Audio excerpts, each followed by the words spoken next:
Alright, I'm back again. Looks like I'm going to be doing the wall paint today. I wouldn't call it the final coat because I think even the baseboards from yesterday looks like that'll all need one more coat. So all the baseboards and trim are done.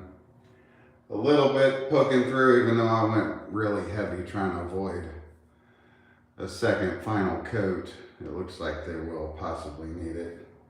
Even though I plan to rip this all out and replace it with stained eventually. So, paint pan's already made up. In case anybody sees this and ever wonders about the colors, the wall's about to get Sparrow AF 720, that's Benjamin Moore. And for all the baseboards and trim,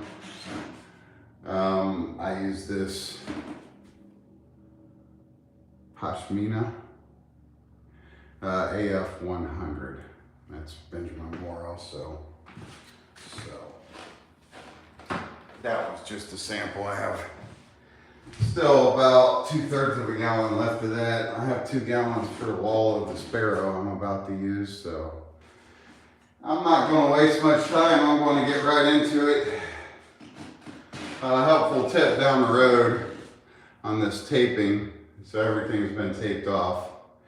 It's hard to see it in the pictures. You'll see it eventually when I move the camera around, but everything's been taped off. So I had found this purple one at Lowe's, and I prefer that a lot more because I've noticed using this blue. Like the bathroom sink, I had used it on that. It ripped. I don't know how to describe it. It's like the fake wood grain look. It ripped the coloring out of that. And I've used the blue on door frames before, and when I went to remove it, it ripped the paint off of that also. So this purple, it's called Delicate Surface. Scotch makes it. I like it quite a bit better. It seems to stick pretty good. It may peel back just a hair, but for the most part, it still sticks pretty good, but it doesn't rip the paint away like that blue one will. So I'm going to start cutting in for the most part, but I'm also just going to roll along with it.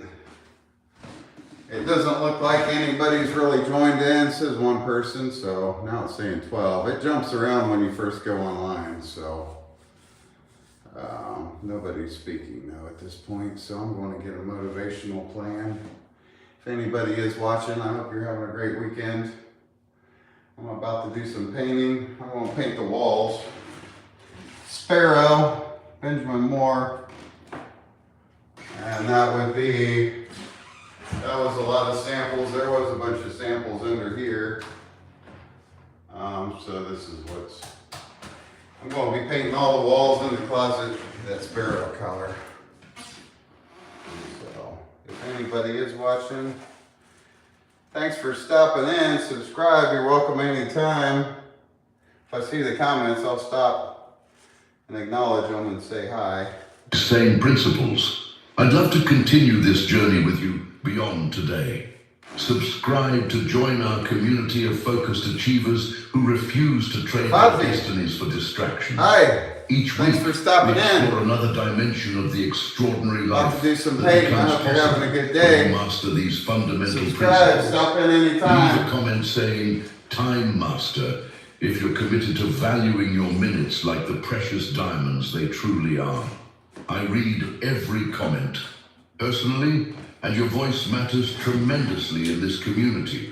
The principles we've explored today Came in a little bit with the brush, but I I've like created this. a video right here that dives Biggest deeper 4.5 into creating roller. unstoppable momentum The through small majority of the daily cut with habits. that mini roller. Click and continue this journey with me there, because the momentum we've started today deserves to be protected and amplified tomorrow. Remember, those who master their time ultimately master their destiny. I'll see you in the next video. It's almost done from yesterday.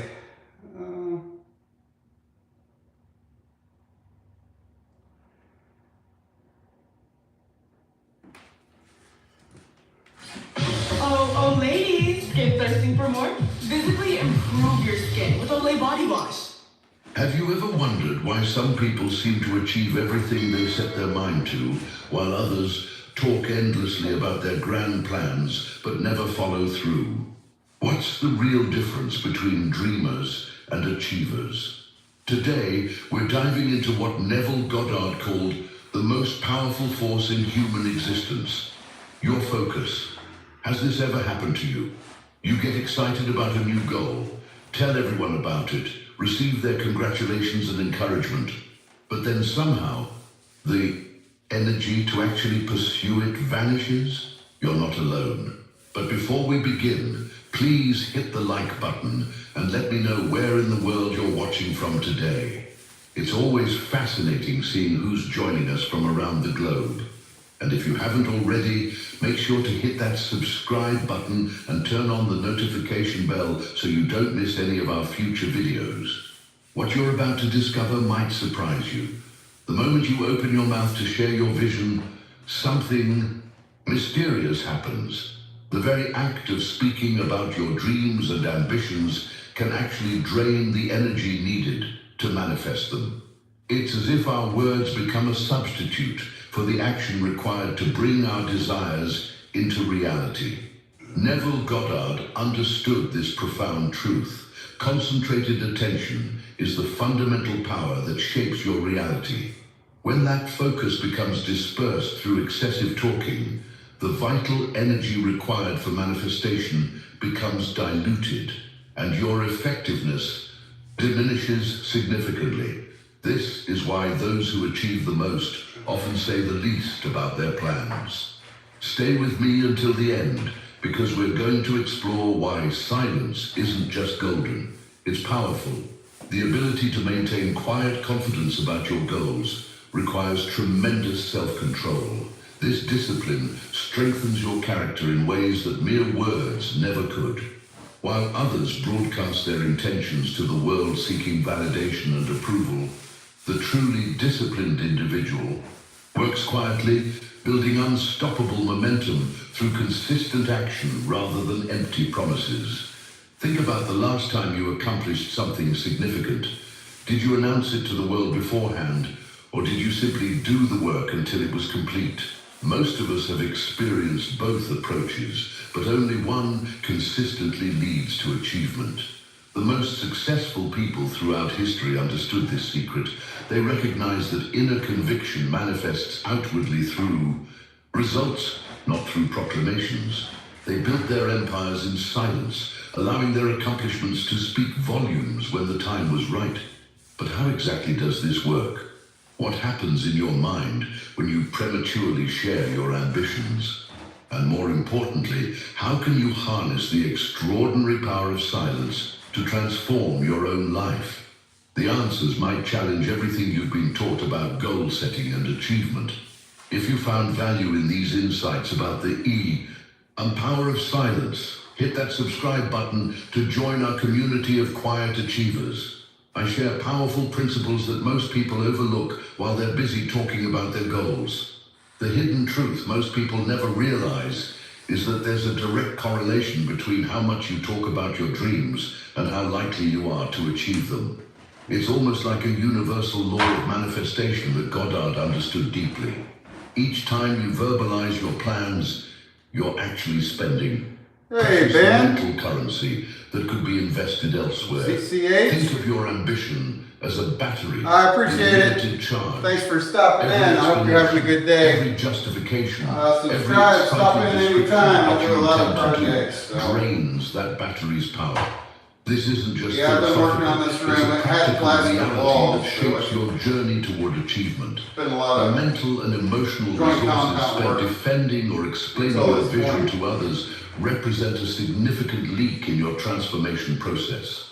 Behind the scenes of every great success story, you'll find someone who understood this principle. They recognized that the same energy used to talk about their goals could instead become fuel for meaningful action.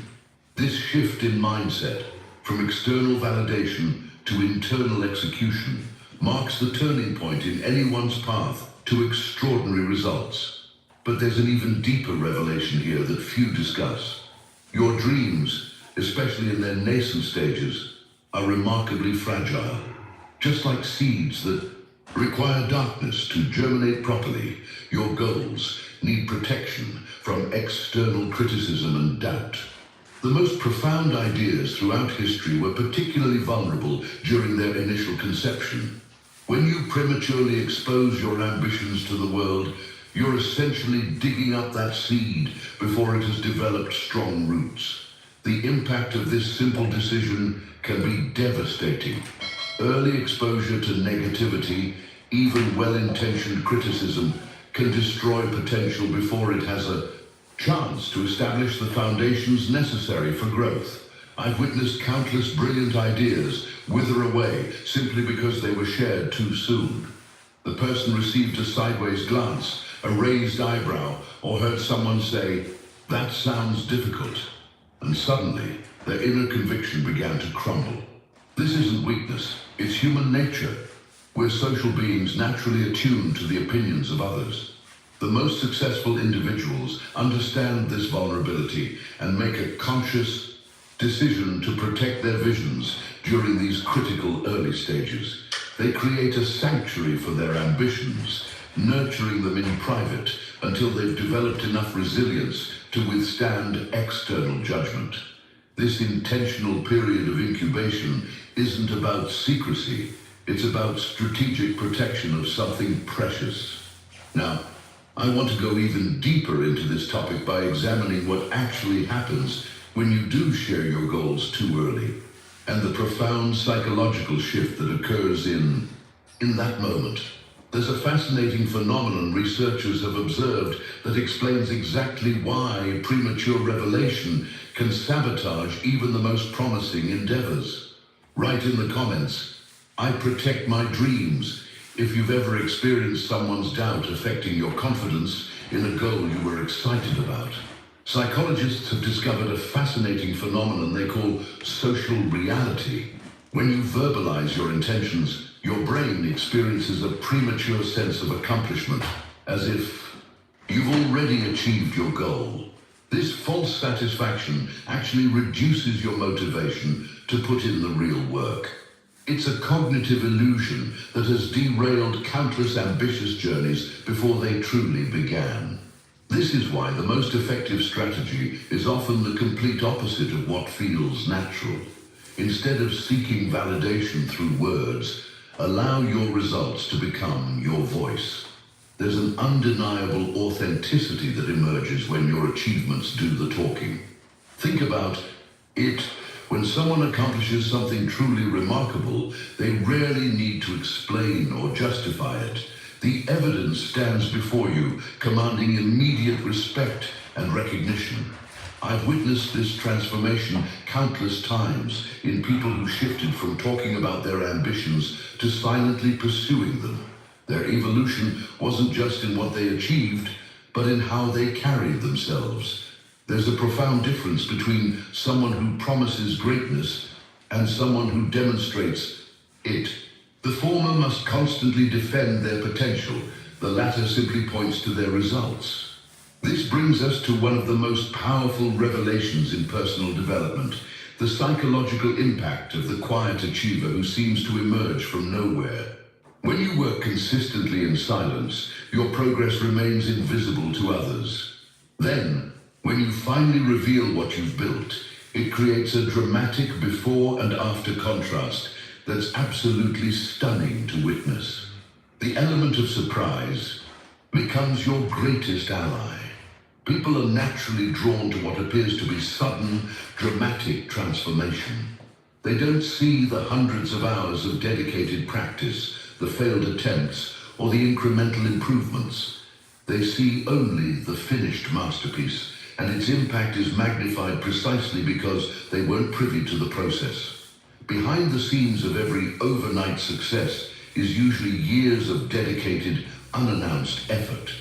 This pattern repeats across every domain: business, art, fitness, relationships, anywhere meaningful results are achieved. The quiet worker doesn't seek attention during the building phase, but commands it naturally when the work is complete. Subscribe now if you're ready to transform how you approach your dreams and goals. Together, we'll explore the hidden psychology of achievement that separates those who talk from those who actually build. Consider how this mindset shift might impact your own journey. What if, instead of announcing your intentions to the world, you channeled that same energy directly into execution? What if you allowed the anticipation of revealing your completed work to fuel your persistence during difficult moments? This approach creates a powerful ecosystem for achievement. Your focus remains undiluted, your motivation stays intrinsic rather than dependent on external validation, and the eventual revelation of your work carries maximum impact. It's a complete paradigm shift from how most people approach their goals.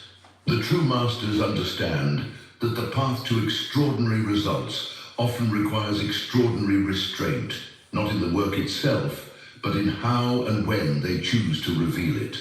They've discovered that patience in disclosure often accelerates progress in development. Let me show you exactly how this principle has manifested in the lives of those who've mastered it, and the specific ways you can implement this approach regardless of your current circumstances or ambitions. Type silent builder in the comments if you've ever noticed how people who talk less about their plans often seem to accomplish more. One of the most profound revelations that transformed my own approach to achievement came when I truly internalized this fundamental truth.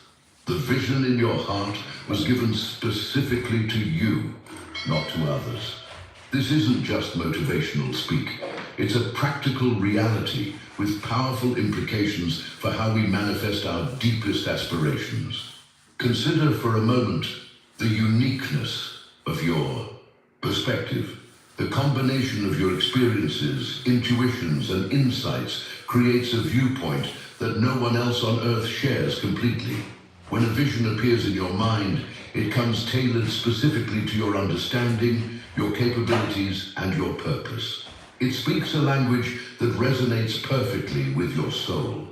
This is precisely why others often cannot fully comprehend what drives you or see the complete picture that's so clear in your mind. Their perspective is filtered through their own experiences, limitations, and beliefs. When they offer opinions about the feasibility or value of your vision, they're not actually evaluating your dream. They're evaluating their interpretation of it, which is fundamentally limited. Neville Goddard understood this principle deeply. He recognized that each person's inner world represents a unique dimension of consciousness, a sacred space where possibilities germinate before manifesting in physical reality. When you prematurely expose your vision to external judgment, you're essentially asking someone to evaluate a blueprint they can't fully read. This awareness leads us to a revolutionary practice that few master: the deliberate cultivation of strategic silence. Like any valuable skill, the ability to work quietly towards significant goals without announcing your intentions requires consistent practice. It's a discipline that develops over time as you resist the increasingly powerful urge to seek validation through words rather than accomplishments. In today's world of constant sharing and social media broadcasting, this capacity for meaningful silence has become even more rare and therefore even more valuable. Each time you feel the pull to announce your plans and resist it, you strengthen this muscle. Each time you redirect that energy into actual progress rather than explanation, you accelerate your journey. What begins as a conscious effort gradually transforms into a natural state of being. You'll notice a shift in how you approach your ambitions, less concern about how they're perceived, and more focus on their actual development. This internal alignment creates a powerful ecosystem for achievement, where your energy flows unimpeded toward manifestation. The irony is that this practice of deliberate restraint ultimately leads to greater recognition than constant announcement ever could. When you finally do reveal your work, it arrives fully formed, polished by the silence that protected its development and commanding attention through its completeness rather than its promise. There's a fascinating psychological dimension to this approach that explains why it works so effectively across different personality types and endeavors. Leave silent strength in the comments if you've noticed how keeping your goals private gives them special protection during their vulnerable early stages. The psychological dimension I'm referring to reveals itself when we examine what happens in environments where results alone determine success. Think about contexts like professional sports, scientific research, or high-stakes business. Areas where what you accomplish matters infinitely more than what you claim you'll accomplish. In these arenas, a fundamental truth becomes undeniable. Results are the only currency that cannot be devalued by opinion. This reality creates a fascinating dividing line between those who succeed and those who don't. When you present tangible outcomes, whether it's revenue growth, weight loss, or a completed project, you create an irrefutable reality that transcends debate. Someone might argue with your approach, your philosophy, or your methods, but they cannot dispute the evidence standing right in front of them. Consider the journey of transformation that occurs when you shift from explaining to executing. While theories and plans can be endlessly debated, actual achievements immediately end those conversations. The completion of a difficult goal creates a new baseline reality that no amount of skepticism can erase. This is precisely why Goddard emphasized manifestation through action rather than declaration. There's something profoundly liberating about this realization. It means you don't need to convince anyone of your potential. You simply need to demonstrate it. You don't need to win arguments about your capabilities. You just need to embody them. This mindset shift eliminates countless hours of unnecessary explanation and justification.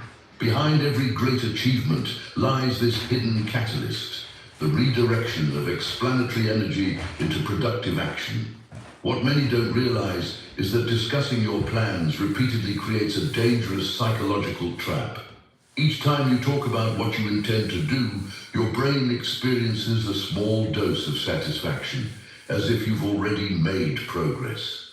This momentary feeling of accomplishment, what psychologists sometimes call social acknowledgement, provides just enough reward to temporarily satisfy your ambition.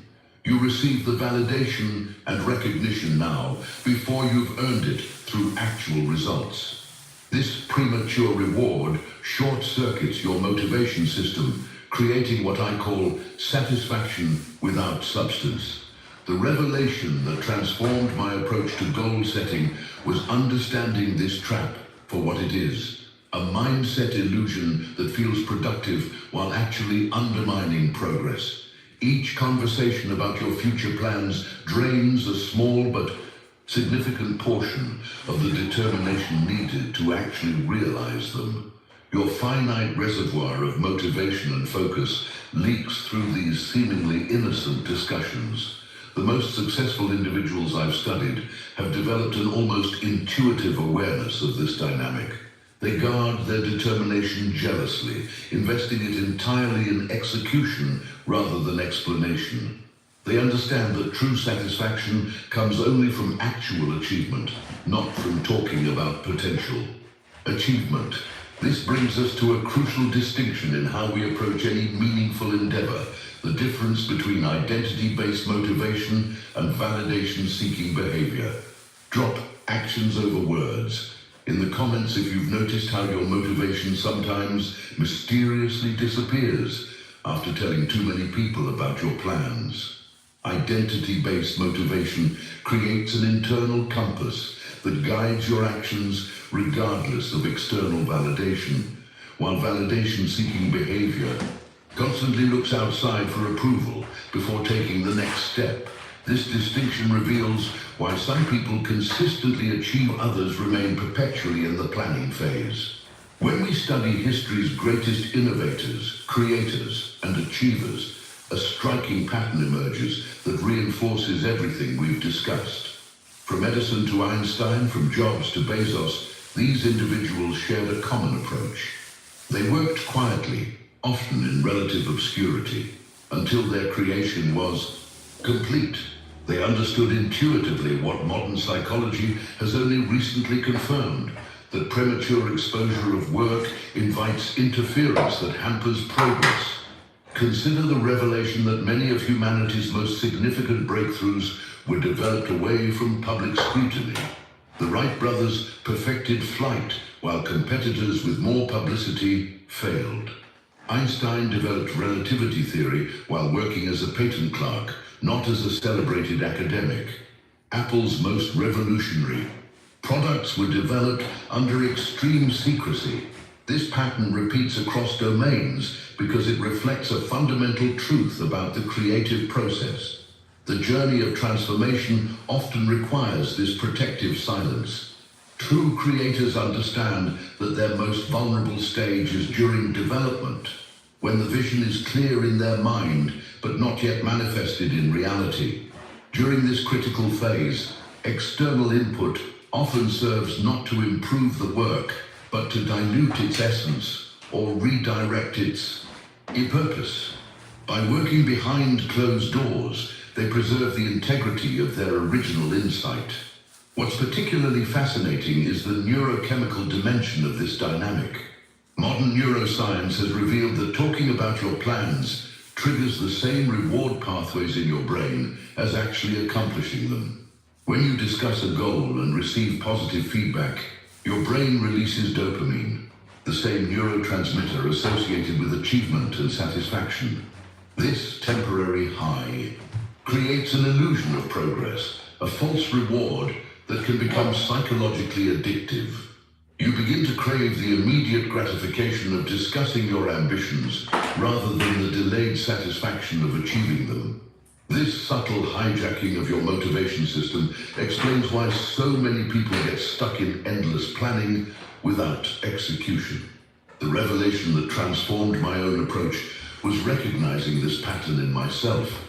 I'd notice how enthusiastically I share ideas, bask in the approval and excitement of others, and then mysteriously lose interest in actually doing the work. The dopamine had already arrived. Why push through the difficult parts when my brain had already received its reward?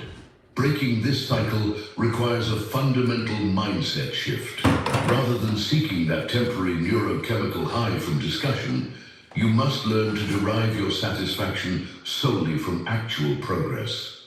This recalibration of your reward system doesn't happen overnight. It's a deliberate practice that transforms your relationship with achievement itself. This brings us to a profound question about the nature of fulfillment and how it relates to the way we pursue our deepest ambitions. Type dopamine trap in the comments.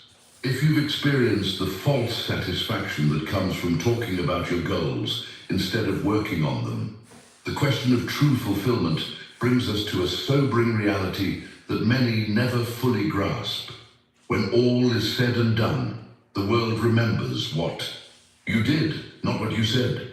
Look through the pages of history and you'll find they're filled with accounts of accomplishments, not intentions.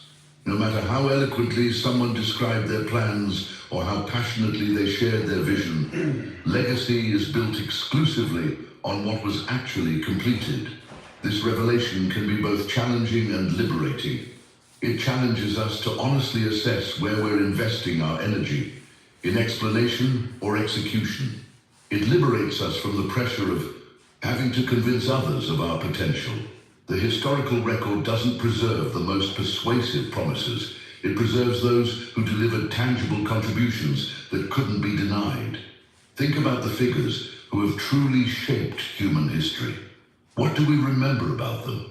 Not their announcements of what they intended to do, but the innovations, creations, and transformations they actually brought into existence. The gap between stated intentions and actual execution defines many. Unsuccessful lives, people who spoke with conviction about their plans, but never translated those words into reality. This principle extends beyond how others perceive you to how you experience your own journey. There's a profound inner satisfaction that comes only from actual achievement, a sense of congruence between your vision and your reality that no amount of discussion can replicate. This authentic alignment becomes the foundation for something even more valuable: genuine authority. The most fascinating aspect of real influence is that it emerges naturally from demonstrated capability, not from theoretical knowledge or persuasive speech. When you consistently deliver results in any domain, people naturally respect your perspective without requiring elaborate justification. Your track record speaks volumes that no explanation could match.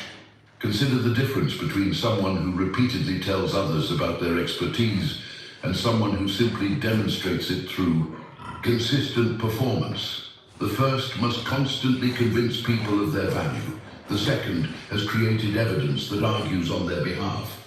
This distinction reveals the hidden pathway to true authority, one paved with results rather than rhetoric. Behind the scenes of every respected voice in any field, you'll find this same pattern. Their influence wasn't granted because they claimed to know. It was earned because they repeatedly showed they could deliver. This is why Goddard emphasized manifestation as the ultimate evidence of understanding. He recognized that your ability to produce tangible outcomes represents your true comprehension of universal principles. This transformation from explanation-based to results-based credibility represents one of the most powerful shifts available to anyone seeking meaningful impact. It eliminates the exhausting need to constantly justify your approach or defend your methods. Instead, your outcomes create a foundation of respect that speaks for itself. But this leads us to an important question about the relationship between vision and execution. Specifically, why some people can consistently translate their intentions into reality, while others remain perpetually stuck in the planning phase. Type evidence creator in the comments if you've noticed how much more people respect those who consistently deliver results versus those who just talk about what they'll do someday. The fascinating dichotomy between explanation and execution reveals another profound truth. Even when you do share your process, the details quickly fade from memory, while the achievement itself remains crystal clear. Think about any significant accomplishment you admire. Do you remember the creator's explanation of how they did it, or just the impressive end result? This pattern repeats consistently across every domain of human endeavor. The impact of your work outlasts any narrative you might construct around it.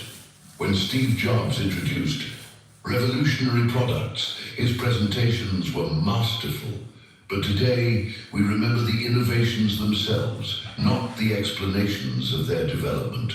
When artists create transformative work, their interviews about technique might be fascinating, but it's the art itself that endures in cultural memory. This revelation should fundamentally shift how we approach our own journey of creation. Knowing that explanations inevitably fade while results persist, we can redirect our energy toward what truly matters, the tangible manifestation of our vision rather than the story we tell about it. This mindset transformation liberates us from the burden of perfect articulation and focuses us instead on perfect execution. But there's another more uncomfortable truth that explains why premature sharing can be actively harmful rather than merely inefficient. This hidden reality contradicts much of what we're taught about human interaction, but aligns perfectly with what many of us have experienced. People envy more than they support. The psychology behind this is fascinating. When you share ambitious goals, you unintentionally hold a mirror to others that reflects their own unfulfilled potential. Your excitement about climbing a mountain reminds them of the hills they never attempted. Your commitment to writing a book highlights the ideas they never developed. Your dedication to transformation emphasizes their acceptance of the status quo. This mirror effect often triggers a subconscious, defensive reaction. Rather than confronting their own choices, many people instinctively attempt to reduce the discomfort by diminishing your ambitions. This rarely manifests as outright discouragement. It's usually much more subtle. A raised eyebrow, a realistic concern, a reminder of past failures, or even excessive praise that satisfies you prematurely. What makes this dynamic particularly insidious is that it often comes from those closest to you. Friends, family, colleagues, people who consciously want the best for you, but unconsciously react to the implicit challenge your ambition presents to their choices. This isn't malicious. It's a natural psychological response to cognitive dissonance. When your drive highlights the gap between someone else's potential and their reality, that discomfort seeks resolution. Understanding this aspect of human nature provides another compelling reason for strategic silence.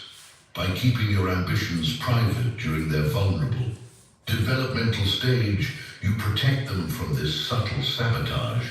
You create a sanctuary where your vision can grow according to its own internal logic rather than in response to external reactions. This brings us to a profound insight about the relationship between internal clarity and external influence. Specifically, how the boundaries you establish around your creative process directly impact its integrity and power. Write mirror effect in the comments. If you've noticed how sharing your excitement about a goal sometimes triggers oddly discouraging responses from people who should be supportive. The boundary between vision and manifestation reveals a deeper truth about human interaction that many discover only through painful experience. Every time you announce your intentions to others, you're not just sharing information, you're creating an opening for their energy to affect your mindset. This exposure isn't neutral. It actively makes your goals vulnerable to the doubts, fears, and limiting beliefs of those around you. This vulnerability isn't about emotional fragility, it's about energetic influence. Neville Goddard understood that consciousness is permeable. We absorb the thought patterns we're regularly exposed to. When you share your nascent vision with 10 people, you're essentially inviting 10 different energetic influences into your creative space. Even if only 2 respond with subtle doubt, that negativity now has a pathway into your consciousness during the most vulnerable phase of creation. The revelation that transformed my own approach to achievement was recognizing that protecting your vision isn't selfish, it's strategic. It's the difference between a gardener who exposes delicate seedlings to harsh elements and one who creates the optimal environment for growth before transplanting. This boundary setting represents a higher form of responsibility toward the potential you've been entrusted with. Think of your dream as precisely analogous to a seed developing underground. In nature, this process follows an immutable sequence. The seed requires darkness, moisture, and protection during its initial growth phase. The most critical developmental stages, when the first roots establish themselves and the embryonic plant begins to form, happen completely invisible to outside observers. What would happen if you dug up a seed each day to check on its progress or to show others how it was doing? The obvious answer is that you would kill it. Yet, this is exactly what we do to our dreams when we expose them prematurely to external judgment. We interrupt the natural, protected sequence of development that would have led to their successful emergence. The most successful creators I've studied understand this principle intuitively. They recognize that meaningful goals require precisely this kind of protected development before public revelation. They create a sanctuary around their vision during its vulnerable early stages, not out of insecurity, but out of respect for the natural sequence of manifestation. This hidden phase of growth explains why so many seemingly overnight successes shock people with their apparent suddenness. Just like the plant that finally breaks through the soil after extensive underground development, these achievements emerge fully formed precisely because they were protected during their critical formative stages. The paradox here is powerful. What appears to others as a sudden breakthrough is actually the result of a disciplined commitment to invisible growth. By respecting this natural sequence rather than forcing premature exposure, you align yourself with fundamental principles of creation that transcend any specific domain or endeavor. Understanding this pattern of protected development opens up a profound question about the relationship between patience and timing. Specifically, how the disciplined restraint from premature sharing ultimately accelerates your progress in ways that might seem counterintuitive. Write underground growth in the comments if you've experienced how ideas develop more powerfully when given private space to take root before being exposed to the world. The counterintuitive relationship between patience and timing reveals one of the most challenging aspects of this entire approach. Recognizing that envy exists even within your closest circles. This isn't a pessimistic view of humanity. It's a compassionate recognition of human nature that allows you to protect both your dreams and your relationships simultaneously. What makes this reality particularly difficult to navigate is that the resistance you encounter from friends and family isn't typically malicious. It's an unconscious response to the discomfort your evolution creates within them. When you commit to significant growth, you implicitly challenge the narratives others have constructed about their own limitations.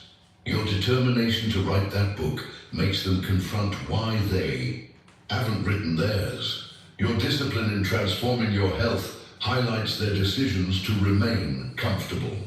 This revelation transformed my understanding of why seemingly supportive people sometimes respond with subtle discouragement. Behind their cautious, be realistic advice often lies an unspoken fear. If you succeed, what does that say about my decision not to try? This insight isn't meant to create suspicion, but to foster compassion, both for others and for your own journey of manifestation. By recognizing this pattern, you can make a profound decision to protect your aspirations from well-meaning but limiting influences while maintaining loving relationships. This isn't about isolation, it's about discernment. You can love people deeply without exposing your most vulnerable creations to their unconscious resistance. This boundary setting represents emotional intelligence rather than distrust.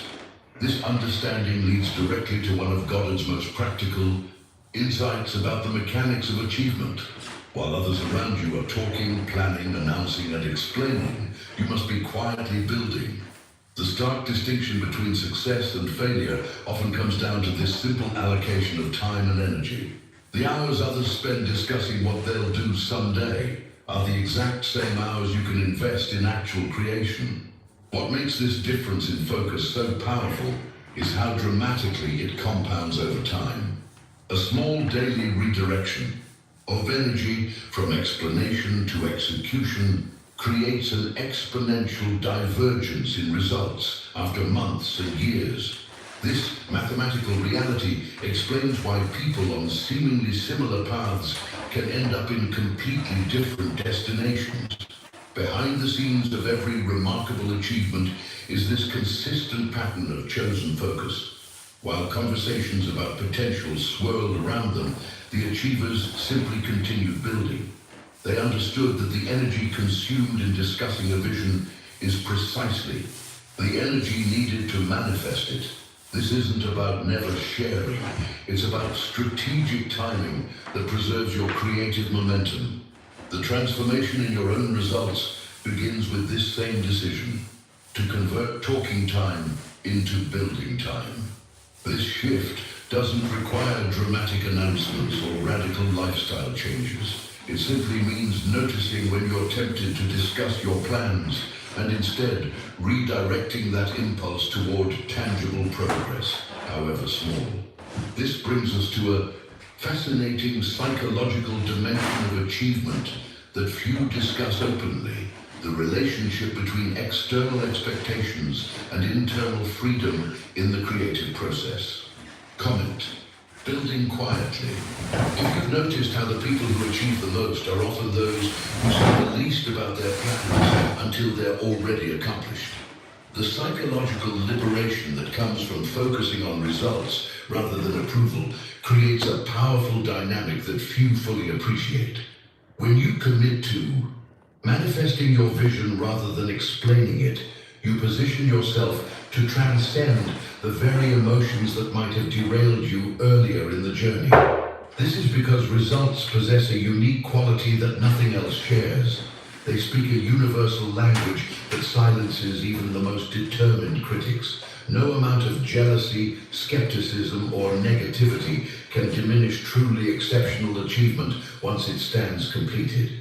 This isn't theoretical. It's a practical reality I've witnessed. Repeatedly, the same people who might have questioned, doubted, or even subtly undermined your vision during its development often become its most vocal admirers once it materializes. Not because they've fundamentally changed, but because tangible success forces a recalibration of their perception. This transformative power of demonstrated results creates an interesting paradox in human psychology. The very individuals who might have unconsciously envied your ambition find themselves unable to deny your accomplishment.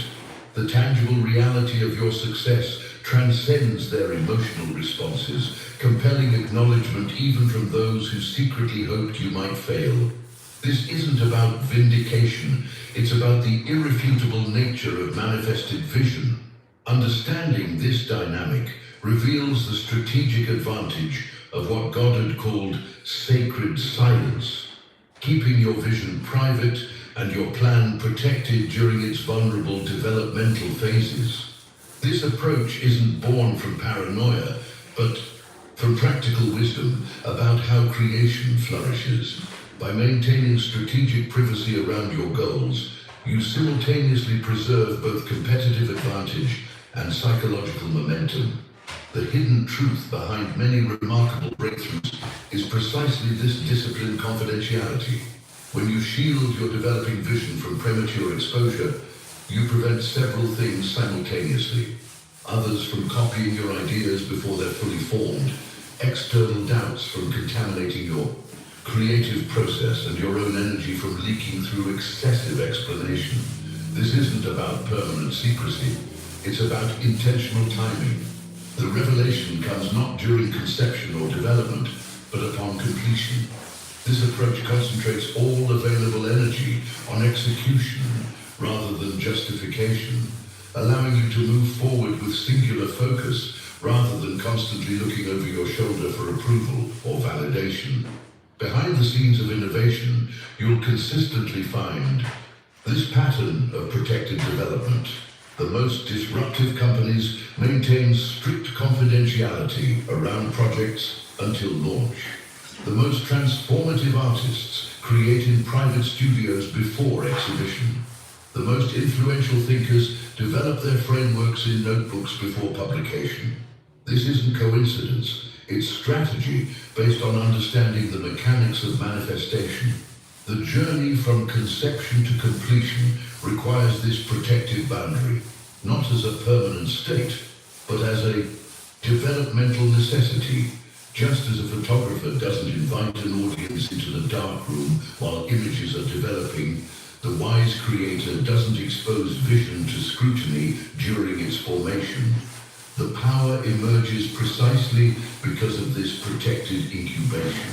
This brings us to an essential aspect of achievement psychology that fundamentally transforms how you approach any significant endeavor. The relationship between external expectations and internal freedom in the creative process. Share. Results speak in the comments if you've experienced how achieving something significant automatically silenced people who doubted you earlier in the process. The relationship between external expectations and internal freedom reveals another hidden truth about creation. When you talk about your plans, you're not just sharing information, you're inviting the opinions of people who fundamentally cannot understand your vision.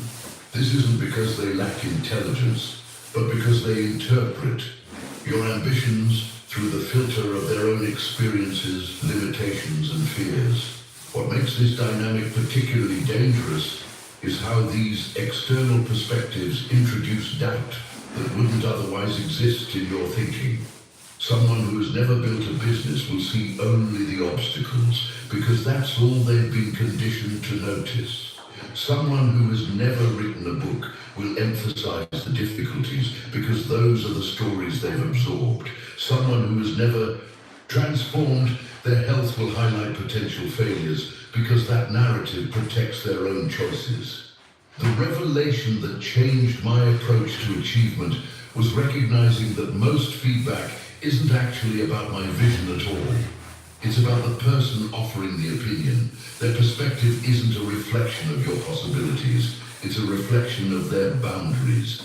When you understand this, you can make a powerful mindset shift from seeking validation to protecting inception.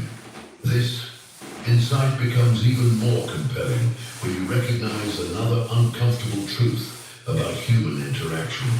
Those quickest to offer negative opinions typically have the least experience with actual achievement. This creates a profound asymmetry that makes public discussion of your goals inherently dangerous. Critics have nothing to lose, nothing to risk, and nothing to show for their expertise in telling you why something won't work. Consider the mathematics of this exchange. Offering criticism costs them absolutely nothing. Perhaps 5 seconds of mental effort and 30 seconds of conversation. Yet that same criticism could potentially derail weeks, months, or even years of your progress if it plants doubt at a vulnerable moment. This imbalance between the ease of criticism and the difficulty of creation explains why the wisest builders protect their vision during development. The transformation in your results begins when you recognize this pattern and make a conscious decision about whose opinions you'll allow into your creative space. This isn't about arrogance or isolation, it's about discernment. Just as you wouldn't ask financial advice from someone who's never managed money successfully, you needn't expose your nascent vision to those without demonstrated achievement in relevant domains. Behind the scenes of innovation, you'll find this same pattern of selective exposure. The most successful creators carefully curate whose feedback they seek, typically limiting early input to those who have actually walked similar paths. They understand that opinions from the sidelines, however well-intentioned, often reflect spectator mentality rather than player perspective. This selective approach to feedback represents one of the most powerful shifts available in your creative process.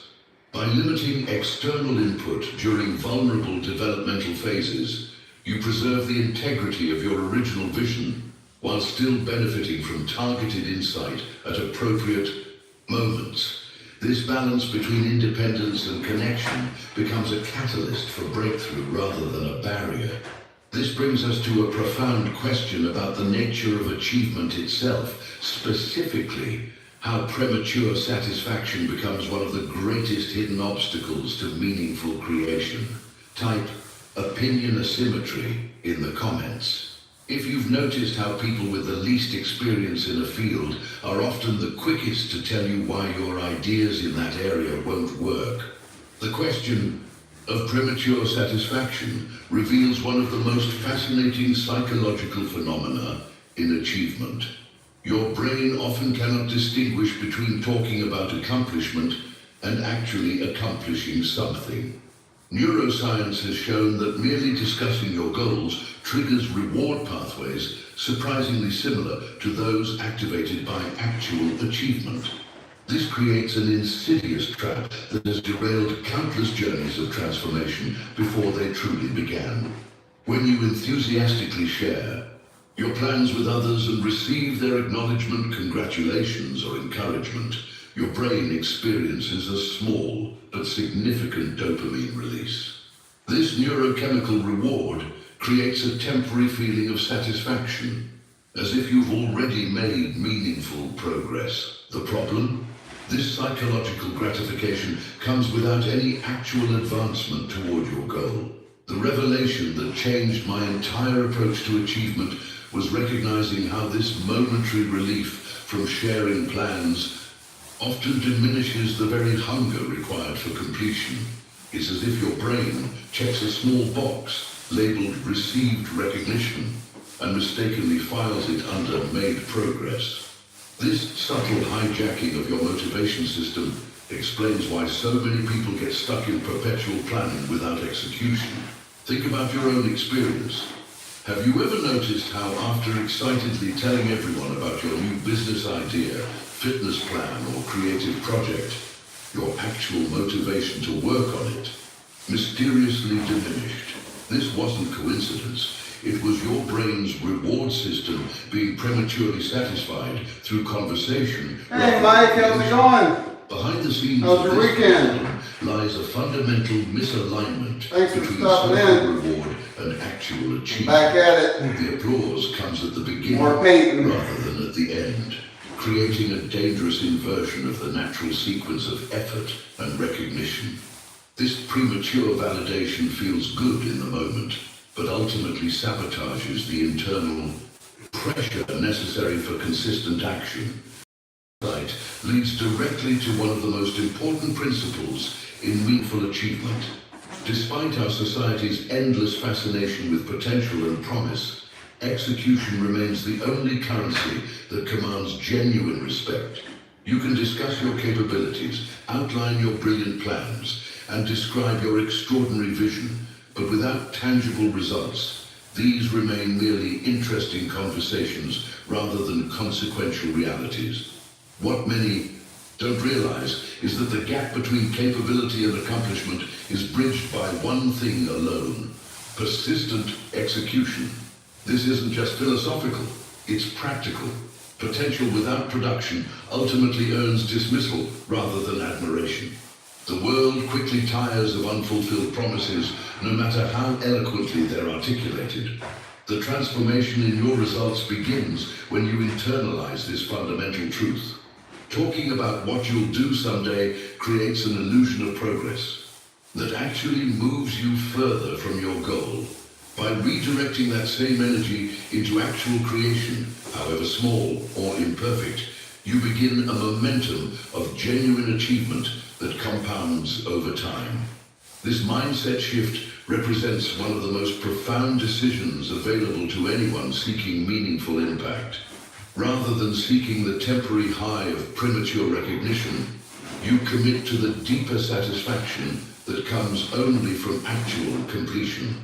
This patience with disclosure accelerates rather than impedes your ultimate progress. Now I want to explore the surprising relationship between silence and mystery, and how strategic ambiguity creates a powerful advantage in any creative endeavor. Type premature satisfaction in the comments if you've noticed how discussing your plans often gives you a false sense of accomplishment that actually reduces your motivation to do the real work. The surprising relationship between silence and mystery reveals another dimension of this approach that dramatically amplifies your impact. When you consistently produce valuable results without announcing them beforehand, people naturally begin to gravitate toward your leadership and ideas. This influence emerges organically rather than through deliberate self-promotion, a fascinating transformation in how others perceive your capabilities. What makes this particularly powerful is that respect earned through demonstration requires no maintenance. Unlike reputation built on promises, or potential which demands constant reinforcement, achievement-based recognition sustains itself through the undeniable evidence it creates. Each result builds upon the last, creating a cumulative impact that extends your influence far beyond what words alone could ever accomplish. The journey from being someone who talks about what they'll do to someone who consistently delivers what they've done represents one of the most profound identity shifts available in personal value. Rather than a mere discusser of possibilities, the entire dynamic of your professional and personal relationships transforms. Behind the scenes of every respected voice in any field, you'll find this same pattern. Their authority wasn't claimed, it was demonstrated through consistent delivery of meaningful outcomes. This earned influence operates at a deeper level than positional authority because it's based on proven capability rather than assigned status. People follow not because they must, but because they've seen the evidence of your effectiveness. This insight leads directly to one of the most powerful aspects of strategic silence, the dramatic contrast between quiet preparation and remarkable results. When others have no idea of the effort you've invested beforehand, the finished work appears almost magical in its completion. This sudden revelation creates a before and after perception gap that maximizes the impact of your achievement. Think about how this phenomenon manifests in various domains. When Apple unveils a product they've developed in complete secrecy, the reveal creates exponentially more impact than if they'd been discussing its features for months beforehand. When an artist debuts work they've created privately, the sudden emergence creates a powerful impression that gradual exposure never could. When an entrepreneur launches a business that's been developed without fanfare, the unexpected arrival commands immediate attention. The psychological impact of this contrast cannot be overstated. The human mind is naturally drawn to unexplained transformation, to results that seem to materialize without visible process. This perception of effortless achievement paradoxically increases rather than decreases the respect accorded to your work. While you know the countless hours invested, others see only the finished masterpiece, creating an almost mythological quality around your capabilities. This approach represents a fundamental reversal of the standard pattern of seeking attention during development rather than upon completion. By letting the world see what silence has created rather than what noise is promising, you create a revelation moment that no amount of prior explanation could match. The dramatic unveiling of completed work speaks volumes that no announcement of intention ever could. This strategic timing demonstrates a profound understanding of how perception shapes reception. The same achievement revealed after private development commands significantly more respect than identical work produced amid constant updates and explanations. This isn't manipulation. It's alignment with how the human mind naturally processes and values unexpected excellence. Let me show you how this principle of dramatic contrast can be applied even if you're starting from scratch, and why the perception of sudden emergence creates advantages that extend far beyond the initial reveal. Type silence then impact in the comments if you've noticed how achievements revealed without prior announcement often create a much stronger impression than those that were repeatedly discussed beforehand.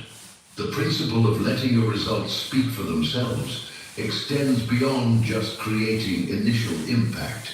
It fundamentally transforms how you respond to skepticism and criticism. When you've developed the discipline to work silently until completion, you discover perhaps the most liberating aspect of this entire approach. Your success automatically silences every critic without you needing to say a word in your own defense. This represents one of the most powerful psychological shifts available in any achievement journey.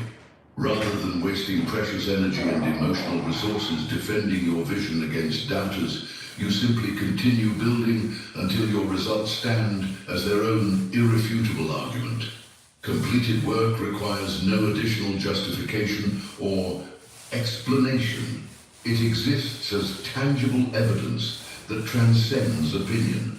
Think about how this plays out in real-world scenarios. When someone questions your business concept, responding with actual revenue is infinitely more powerful than theoretical explanations. When someone doubts your creative vision, presenting the finished work eliminates all debate instantly.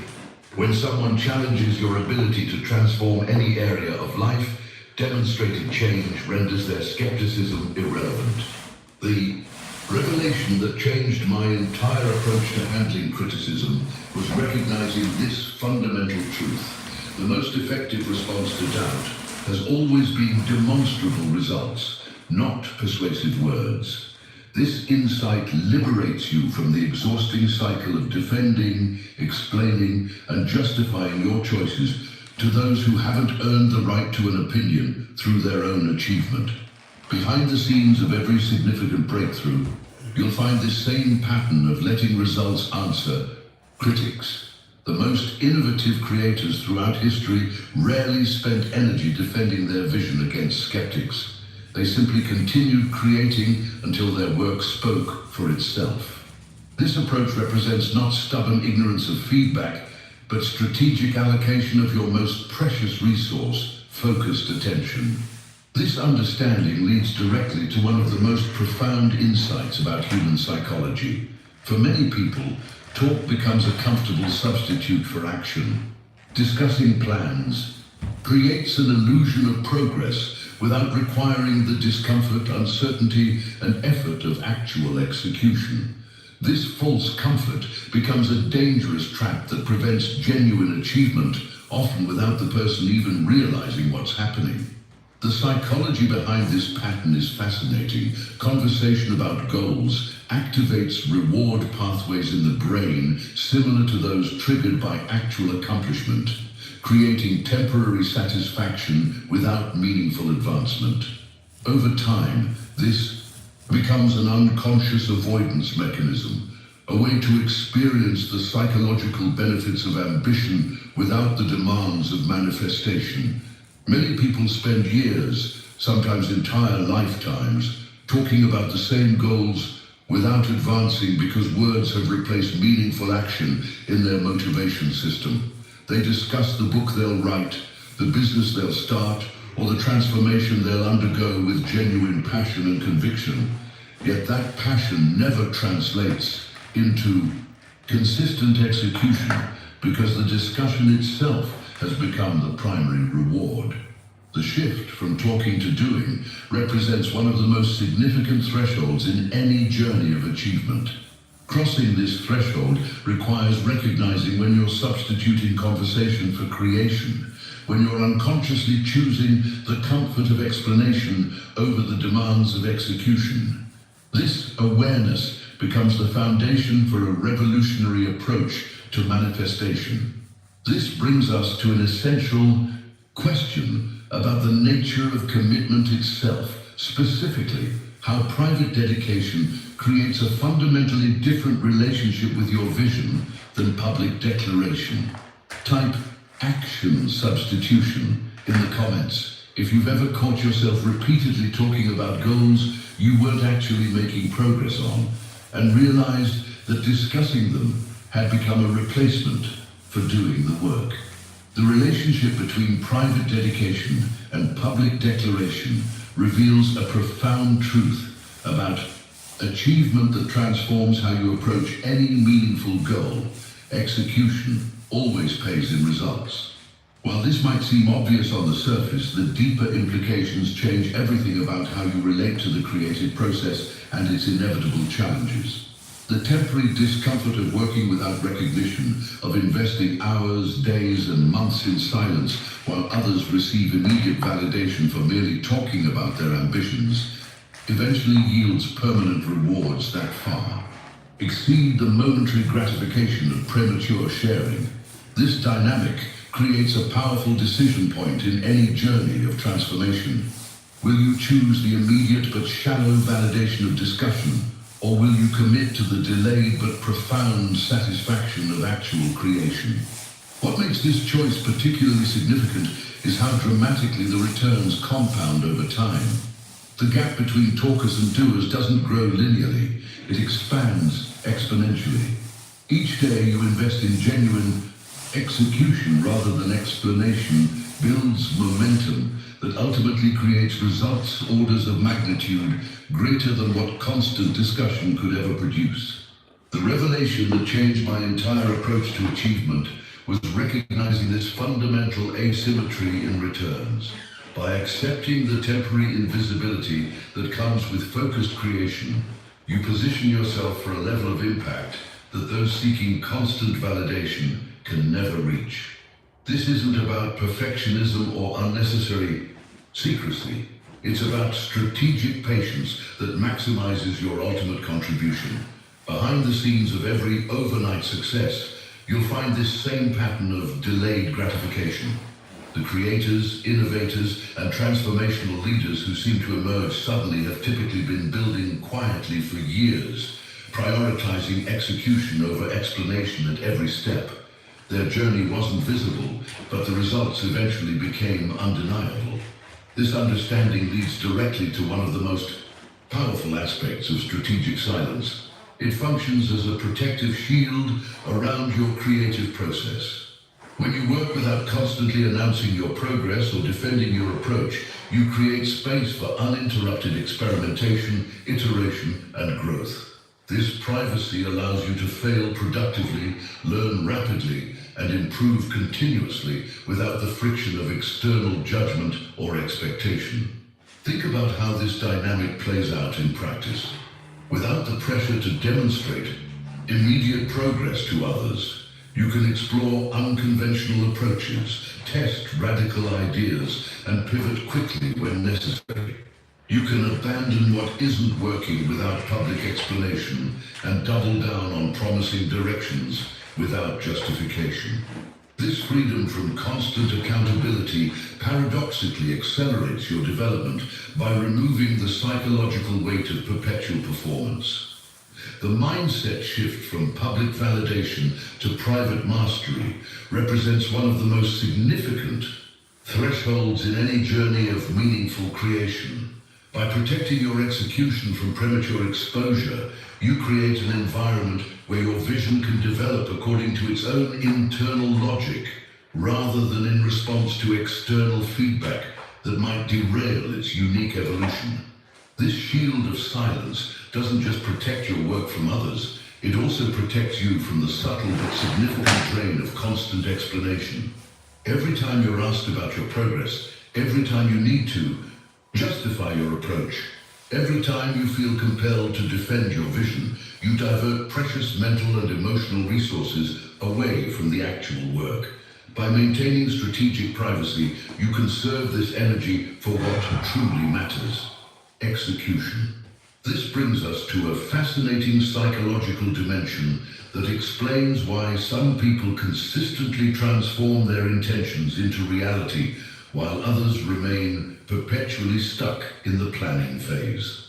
Drop silent shield in the comments if you've experienced how keeping your goals private creates a protective space where you can experiment, fail, and grow without constant external judgment or pressure to explain yourself. The psychological dimension that distinguishes consistent achievers from perpetual planners reveals itself in how they relate to evidence and accountability. Unlike promises, potential, or passionate explanations, actual achievements stand as objective evidence that cannot be disputed or diminished. This concrete reality becomes the ultimate validator that clearly separates dreamers from doers in any domain of human endeavor. What makes this distinction particularly powerful is how it bypasses subjective judgment entirely. While anyone can claim exceptional capability, only those who translate that potential into tangible outcomes create undeniable proof. This isn't about perception or persuasion. It's about demonstration through finished work that speaks for itself. No amount of charismatic speech, elaborate planning, or convincing explanation can substitute for the irrefutable evidence of actual results. The revelation that transformed my understanding of achievement was recognizing how this principle creates absolute clarity in a world often clouded by impressive rhetoric.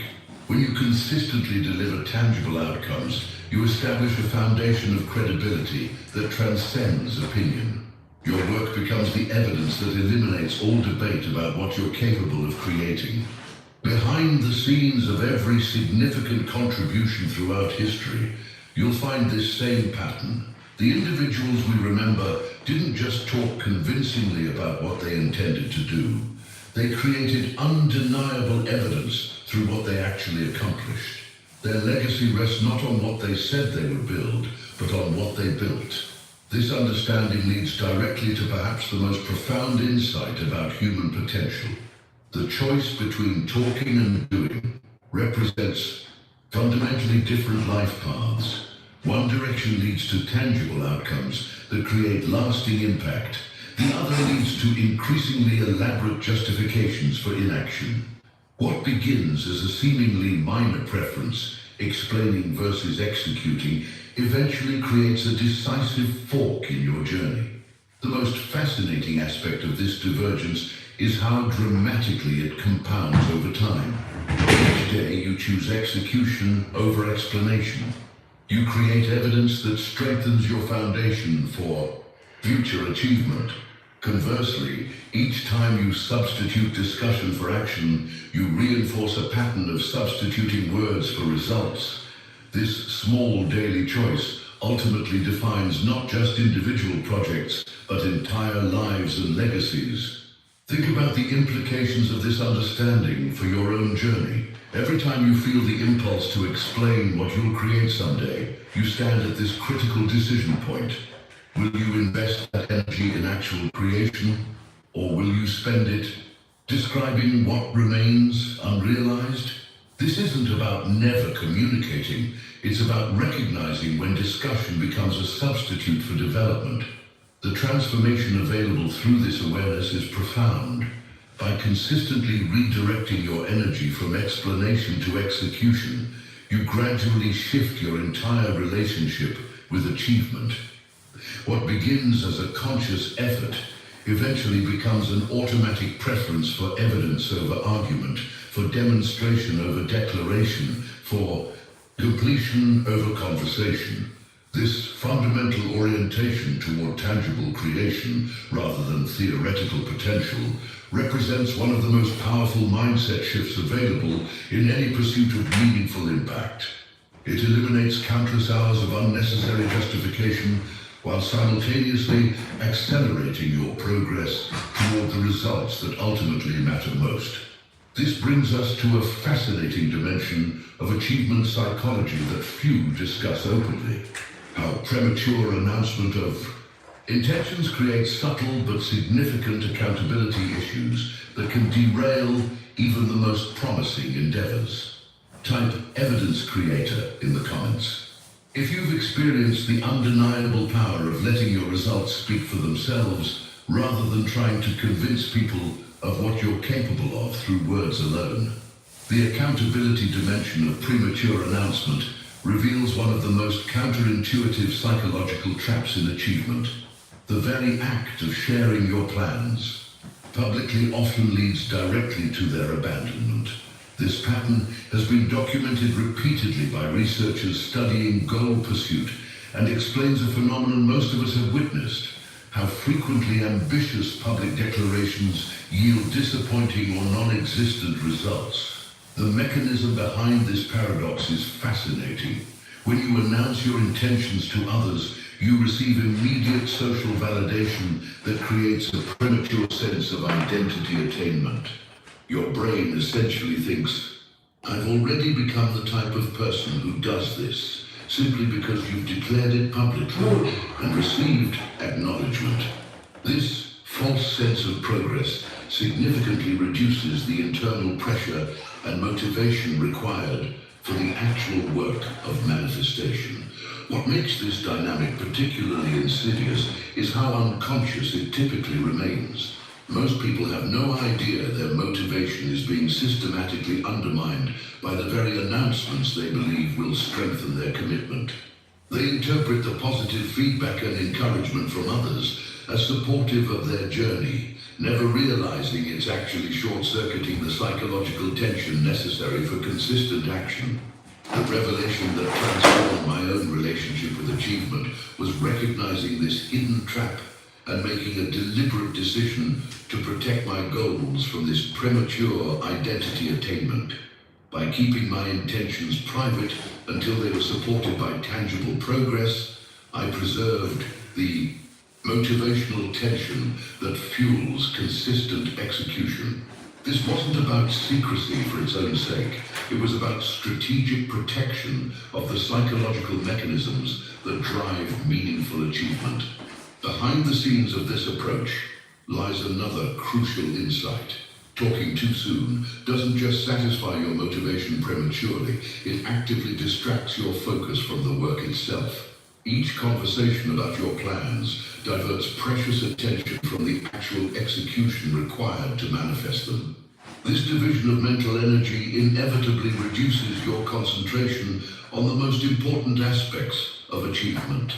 Think about the practical implications of this understanding. Every time you explain your vision, defend your approach, or discuss your progress, you're spending finite cognitive resources that could have been invested directly in creation. These conversations might feel productive, even necessary, but they represent a subtle but significant diversion from the path of actual manifestation. The most successful creators I've studied maintain singular focus by deliberately protecting themselves from the diversions of excessive explanation. This isn't about never communicating. It's about recognizing when discussion becomes displacement activity that substitutes for the more challenging work of execution. This discernment represents one of the most valuable skills in any journey of meaningful achievement. The transformation begins when you make a conscious decision to redirect energy from talking about what you'll do to actually doing it. This shift doesn't require dramatic announcements or radical lifestyle changes. It simply means noticing when you're tempted to discuss your plans and instead channeling that same impulse toward tangible progress, however small. Over time, this redirection compounds dramatically, accelerating your journey from conception to completion. This mindset shift represents a fundamental recalibration in how you relate to achievement itself. Moving from external validation to internal alignment, from premature identity claims to progressive identity embodiment through consistent action. The power emerges not from permanent silence, but from strategic timing that preserves your momentum during critical developmental phases. This brings us to a profound question about the nature of confidence itself. Specifically, how genuine self-assurance emerges not from what you say about your capabilities, but from what you've proven to yourself through private victories that no one else may even know about. Write focus protection in the comments if you've noticed how discussing your projects too frequently can actually dilute your concentration and energy for doing the real work they require. The nature of true confidence reveals one of the most transformative insights in achievement psychology. Authentic self-assurance emerges not from external validation, but from the quiet accumulation of private victories. This fundamental shift from seeking approval to pursuing actual progress represents a complete recalibration in how you approach any meaningful endeavor. When you focus exclusively on tangible advancement rather than recognition, something remarkable happens. Your entire relationship with achievement transforms. The energy previously invested in managing perceptions gets redirected toward creating genuine value. This clarity of purpose accelerates meaningful results by eliminating the constant distraction of wondering how others perceive your journey. What makes this mindset shift particularly powerful is how it aligns your internal metrics. Yes, I am, Dark Shadow. How we doing? Instead of measuring success through others' reactions, Yeah, I'm trying to get these walls covered evaluating today. I got it to do through the closet objective too. progress Got toward this. completion. Oh, don't know if it's still on here. Recalibration creates a profound internal Yeah, it's coherence coming along. that fuels consistent action, So, even when external validation is I'm entirely going absent. to The revelation that changed my entire finish approach this to wall, meaningful finish the ceiling, and was then I gotta get recognizing how the pursuit of closet. approval actively undermines advancement. Every time you shape your work to Yeah, I watched the Buckeyes earlier, and rather then than maximize quality, headed straight up here you to start introduce subtle painting. So. distortions that compound over Yeah, I hope time. you're having a good weekend. Thanks These for small stopping in. compromises might seem insignificant When individually, we get back but to it. collectively they redirect your journey away from excellence toward mere acceptability. Behind the scenes of truly remarkable achievement, you'll find It's this been a pretty good day. dedication to Buckeyes had a good progress win. I watched that football game earlier. So. the most significant innovations have orientation on Monday. emerged not from those So, desperately seeking Getting as approval, much of this but paint from knocked those out as I completely can. Got absorbed a in the work maintenance. itself. Their Yeah, focus always remains starting. squarely on advancing the vision rather than managing how it was Turn this perceived down a during little bit. development. This understanding leads directly to one of the most powerful metaphors for achievement: protecting your seed until it becomes a harvest. Just as a farmer patiently Oh, thank you. without It should. prematurely, Similar work to what I had a job doing in 6 the years. So. disciplined achiever guards their developing Yeah. work during vulnerable I'm pretty excited about it, actually. allowing it to establish The strong pay roots should be before pretty good exposure. too. That always The helps. psychology behind this approach is profound. Yeah, how's your weekend? Every significant vision passes through predictable developmental phases, each with unique Says yours is all right. Seems like I got my. The earliest stage Yeah, I'll just when keep. the concept is still I'm taking my time, when just execution chipping away at pathways it. remain unclear, when confidence wavers most easily, require particular protection from external judgment that might derail their Yeah. natural evolution. This patience in Yeah, that's the way it goes sometimes. distinguishes I notice successful creators comes in waves from sometimes. every Goes up for a kind of while and endeavor. goes down sometimes. That premature exposure Sometimes more sudden than others. that A lot of times, can accelerate development. Everything seems to be going good. I'll kind of During these do that to myself, and it reminds me not to get too where their vision can cocky and overconfident, because something's probably going to happen. to It external. seems to be the way life is. Think about how this principle manifests in nature. No for farmer me. would consider pulling up a Seems to humble me quite a bit, and I think that's more walking on the path with God. Would request surgery Bible teachings and to stuff. their developing child.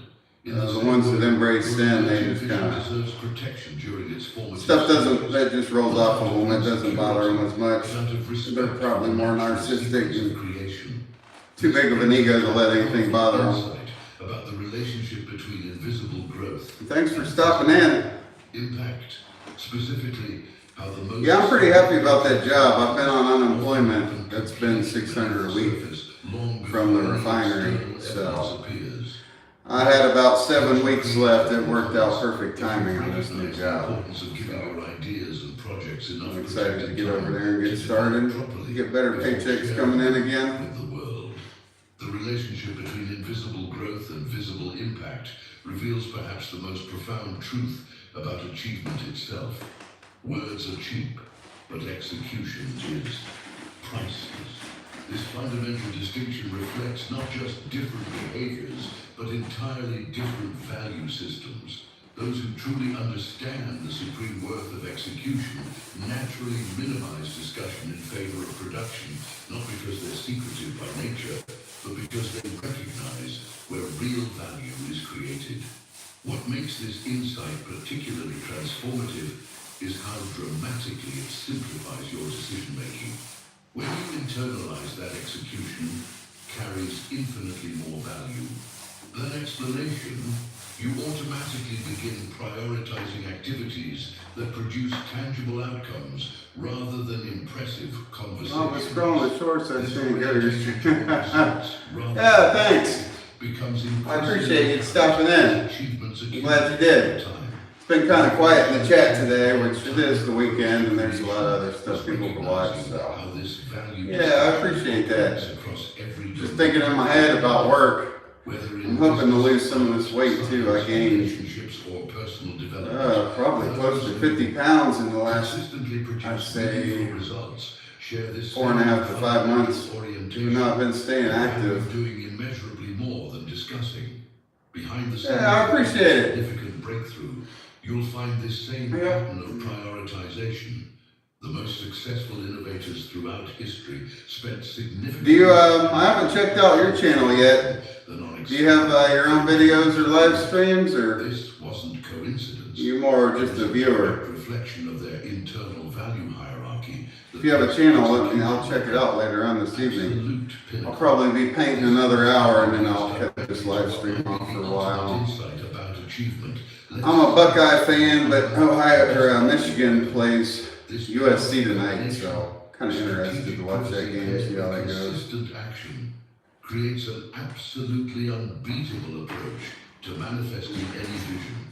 By protecting your plans from unnecessary exposure. Nicer to be painting. I can stop and check the chat a little more than with the joint compound. I was always afraid of it drying up on me when I stopped to talk too long when it had that mud all over the walls. Silence functions as armor by shielding your developing work from premature judgment, criticism, and the subtle energy drain of constant explanation. Meanwhile, discipline serves as your weapon. The consistent, focused action that steadily transforms vision into reality, regardless of external validation or visibility. This powerful combination has produced history's most remarkable accomplishments across every field of human endeavor. The greatest scientific breakthroughs, artistic masterpieces, business innovations, and personal transformations have emerged through precisely this approach. Protected development paired with relentless execution. Think about the implications of this understanding for your own journey. I want to try to be a voice actor one day. Not out of fear or insecurity, but as a strategic choice. That'd be pretty cool. Create a sanctuary where Yeah, good luck with that. According to its own internal logic. Yeah, I think probably a lot of it just start practicing and getting the experience. And that's what I'm doing now. I know I'm not some big time YouTuber, but I'm learning a lot with the video editing and algorithms, and just start getting the experience and learning. Who you become through the process, moving from external validation to internal alignment, from premature sharing. Yeah, that's what I thought when my Team Jesus. I'm just kind of all over the place with my channel. So it's most of all just trying to be a positive place for people to drop in and say hi. And, creates a unique advantage that those I'm trying to make this room and eventually like a studio. So type silent discipline in the comments. I'll probably If you change it recognize up how the combination of and adjust depending on my work schedule. Creates a uniquely powerful It's been nice being off work doing all these projects, but I'm ready to get back to work. Becomes clear when you see it play out in your own life. There's a special. Yeah, you're right. Everyone starts somewhere. When you've been quiet, Yeah, well, I like these motivations. They're good reminders just to get started. About their intentions. Like he's saying, most people spend more time talking about stuff and they're rather than conversation about creation. using more energy to talk about stuff than actually doing it. And it becomes a habit to where you like talking about ideas, but you never actually do them. You've already demonstrated something powerful about yourself. You're someone who values substance over show, who understands that the deepest transformations often happen in silence before they're revealed to the world. You're part of a smaller, more focused community of builders rather than talkers. I'd love for us to continue this journey. Yeah, like you just said, be a builder, not a talker. Today resonated with you. Tap that subscribe button so we can keep exploring. A lot of people do it. Principles of achievement. That last job I was at, almost 6 years. The channel is filled with content. They all these big ideas, big dreams, but really, Serious about in reality, they were waiting to go clock out and go home and have a drink. If this message found you, Not to really put them down on that, but I mean, leave silent. it becomes a trap over time, all that potential, And I'm genuinely curious and they lose how it. these Just principles are showing up in your own getting complacent day to day. value in what we've discussed. Days turn to weeks and months, and time just slips by. Remarkably long way in helping others discover these ideas. That's just to try to start getting moving, even if it's a little bit at a time. For fellow creators Build on it. seeking this same understanding.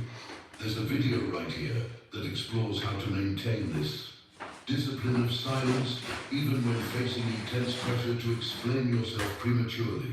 Click and continue with me over there as we go even deeper into mastering the art of strategic revelation.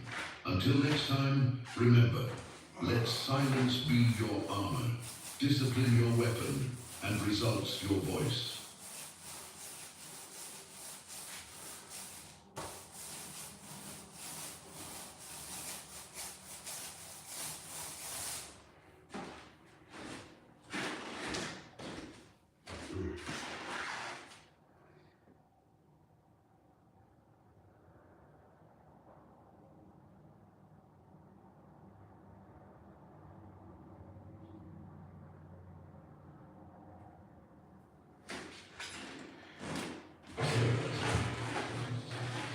Consistency is not something you feel, it's something you choose, no matter what. Most people don't have a discipline problem, they have a decision problem. They keep starting and stopping because they never made the decision to be consistent no matter what. Not when it's easy, not when they're excited, but even when it's hard. Even when no one's watching. Even when progress is slow. And that's exactly what we're going to talk about today. The title says it all. 10 secrets to staying consistent no matter what, and if that speaks to you, then stay right here.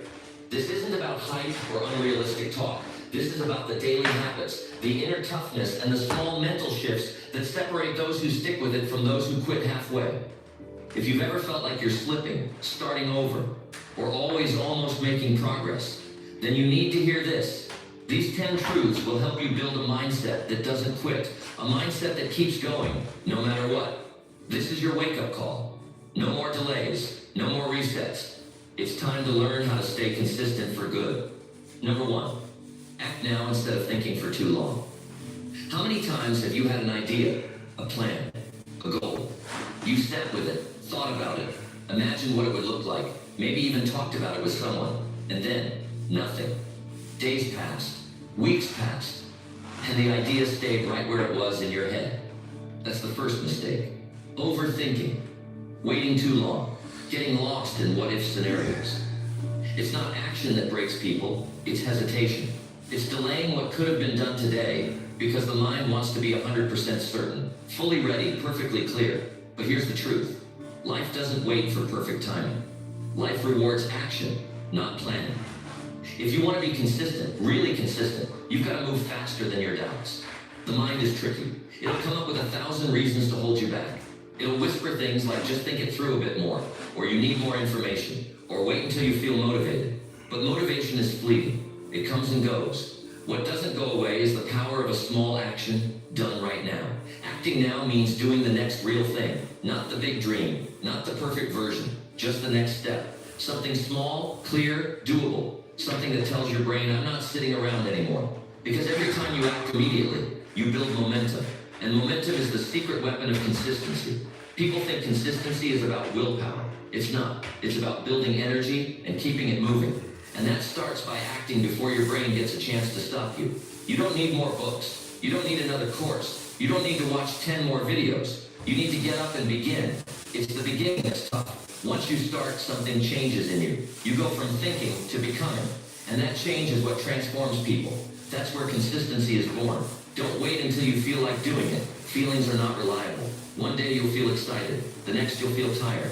But if you only act when you feel like it, you'll be inconsistent forever. Strong people act regardless of mood.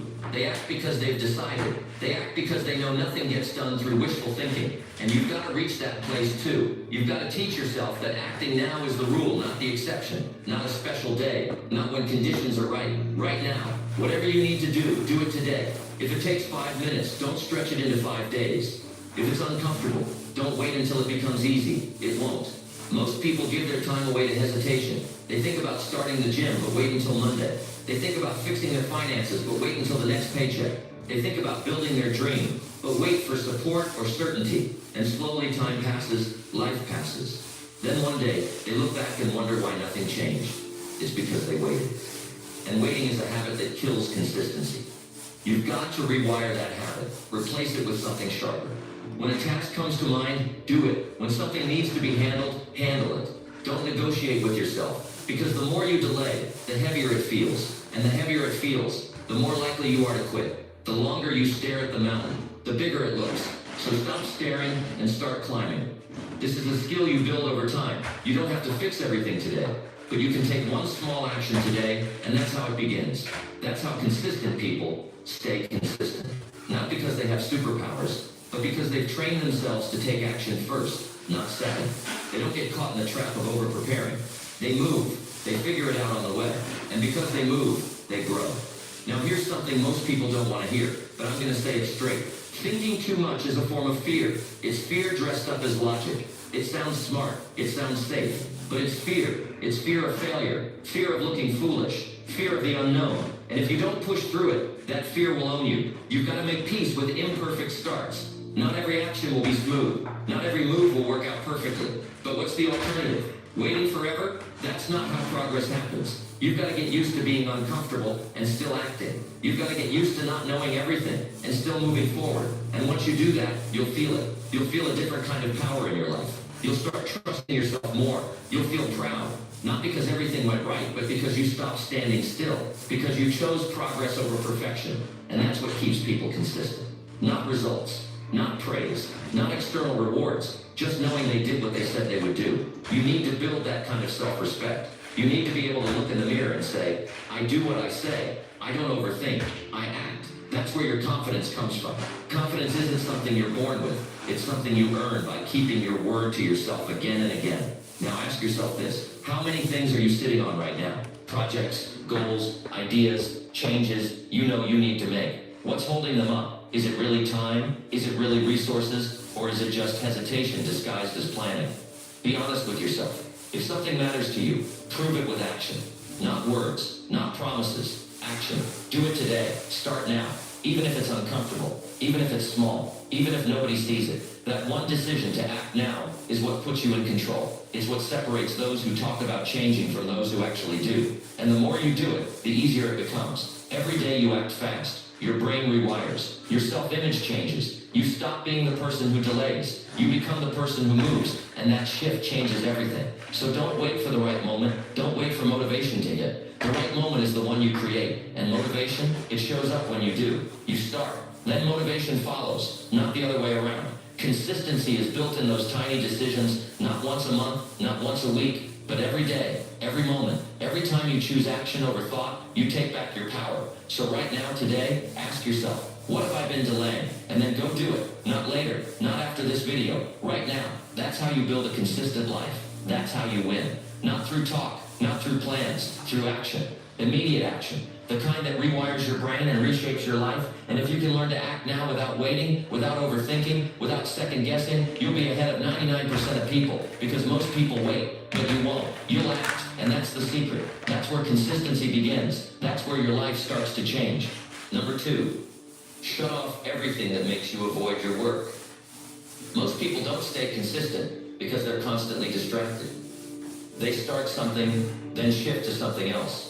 They plan their goals, then waste an entire evening doing something that pulls them away from those goals. It's not because they're lazy, it's not because they don't care, it's because their attention is scattered, and they don't realize how damaging that is.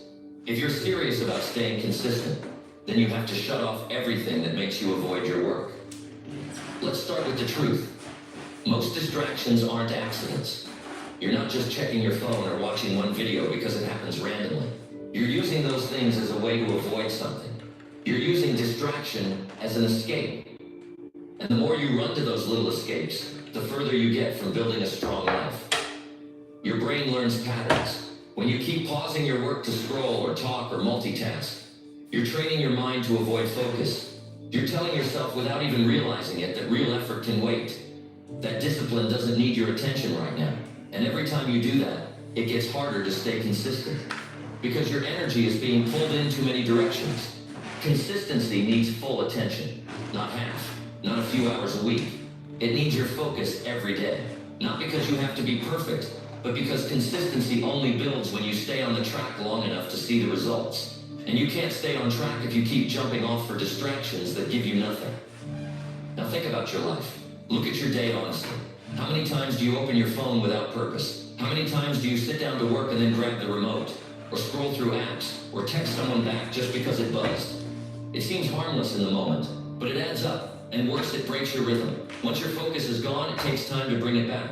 And the more you break your rhythm, the more inconsistent you become. If you want to live a strong life, if you want to build something meaningful, you have to make a decision. That decision is to remove the things that pull you away from your purpose. And it won't happen by accident. You have to be deliberate. You have to look at your day and start cutting things off completely. Not reducing, not limiting, cutting off. That app that eats 2 hours a day, delete it. That friend who calls every time you try to focus, mute the phone. That browser tab you keep open for later, close it. You don't need more willpower. You need fewer temptations. You need a clean space where your mind is not constantly battling noise. Distraction is easy. That's why people keep falling into it. The brain wants comfort. It wants the easy path. But nothing meaningful comes from the easy path. You'll never feel proud of wasting another hour. You'll never feel good about doing less than you're capable of. And deep down, you already know that. It's not about being strict for the sake of being strict. It's about protecting your time like it matters. Because it does. It's the one thing you don't get back.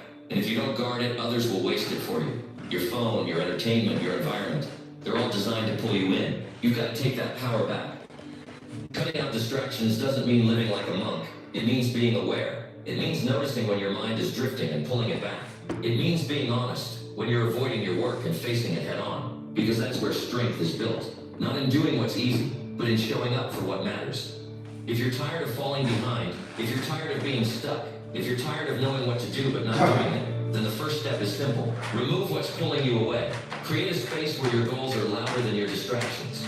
Turn your phone off for 3 hours. Sit in silence and do your work. Stop responding to every beep and notification like your life depends on it. Because it doesn't. What your life depends on is your ability to take responsibility for your focus. And nobody can do that for you. People waste years waiting for the right time to be productive. But the time is now. The distractions will always be there. The difference is, strong people learn to ignore them. Strong people don't rely on motivation to avoid their phones. They just don't pick them up when it's time to work. Strong people don't negotiate with distraction. They remove it completely. You need to look at your environment like it's a battlefield. Every little distraction is trying to win your attention, and if you don't defend it, you lose. Not just your time, but your momentum, your progress, your growth. That's why staying consistent feels so hard. It's not because you're not capable. It's because you're not fully present. And you can fix that. You can choose to be present. You can choose to shut off the noise. Not forever. Just long enough to get your work done. Just long enough to build something you're proud of. And once you taste that pride, once you see what's possible when your mind is clear, you won't want to go back. You've got to start setting boundaries with yourself. You've got to say, during this time, nothing gets my attention except this. That kind of discipline builds power. It builds confidence. Because now you're not just working harder, you're working smarter. You're building consistency because you're removing the things that ruin it. Every time you shut off a distraction, you're building your discipline muscle. And the stronger that gets, the easier it is to stay on track.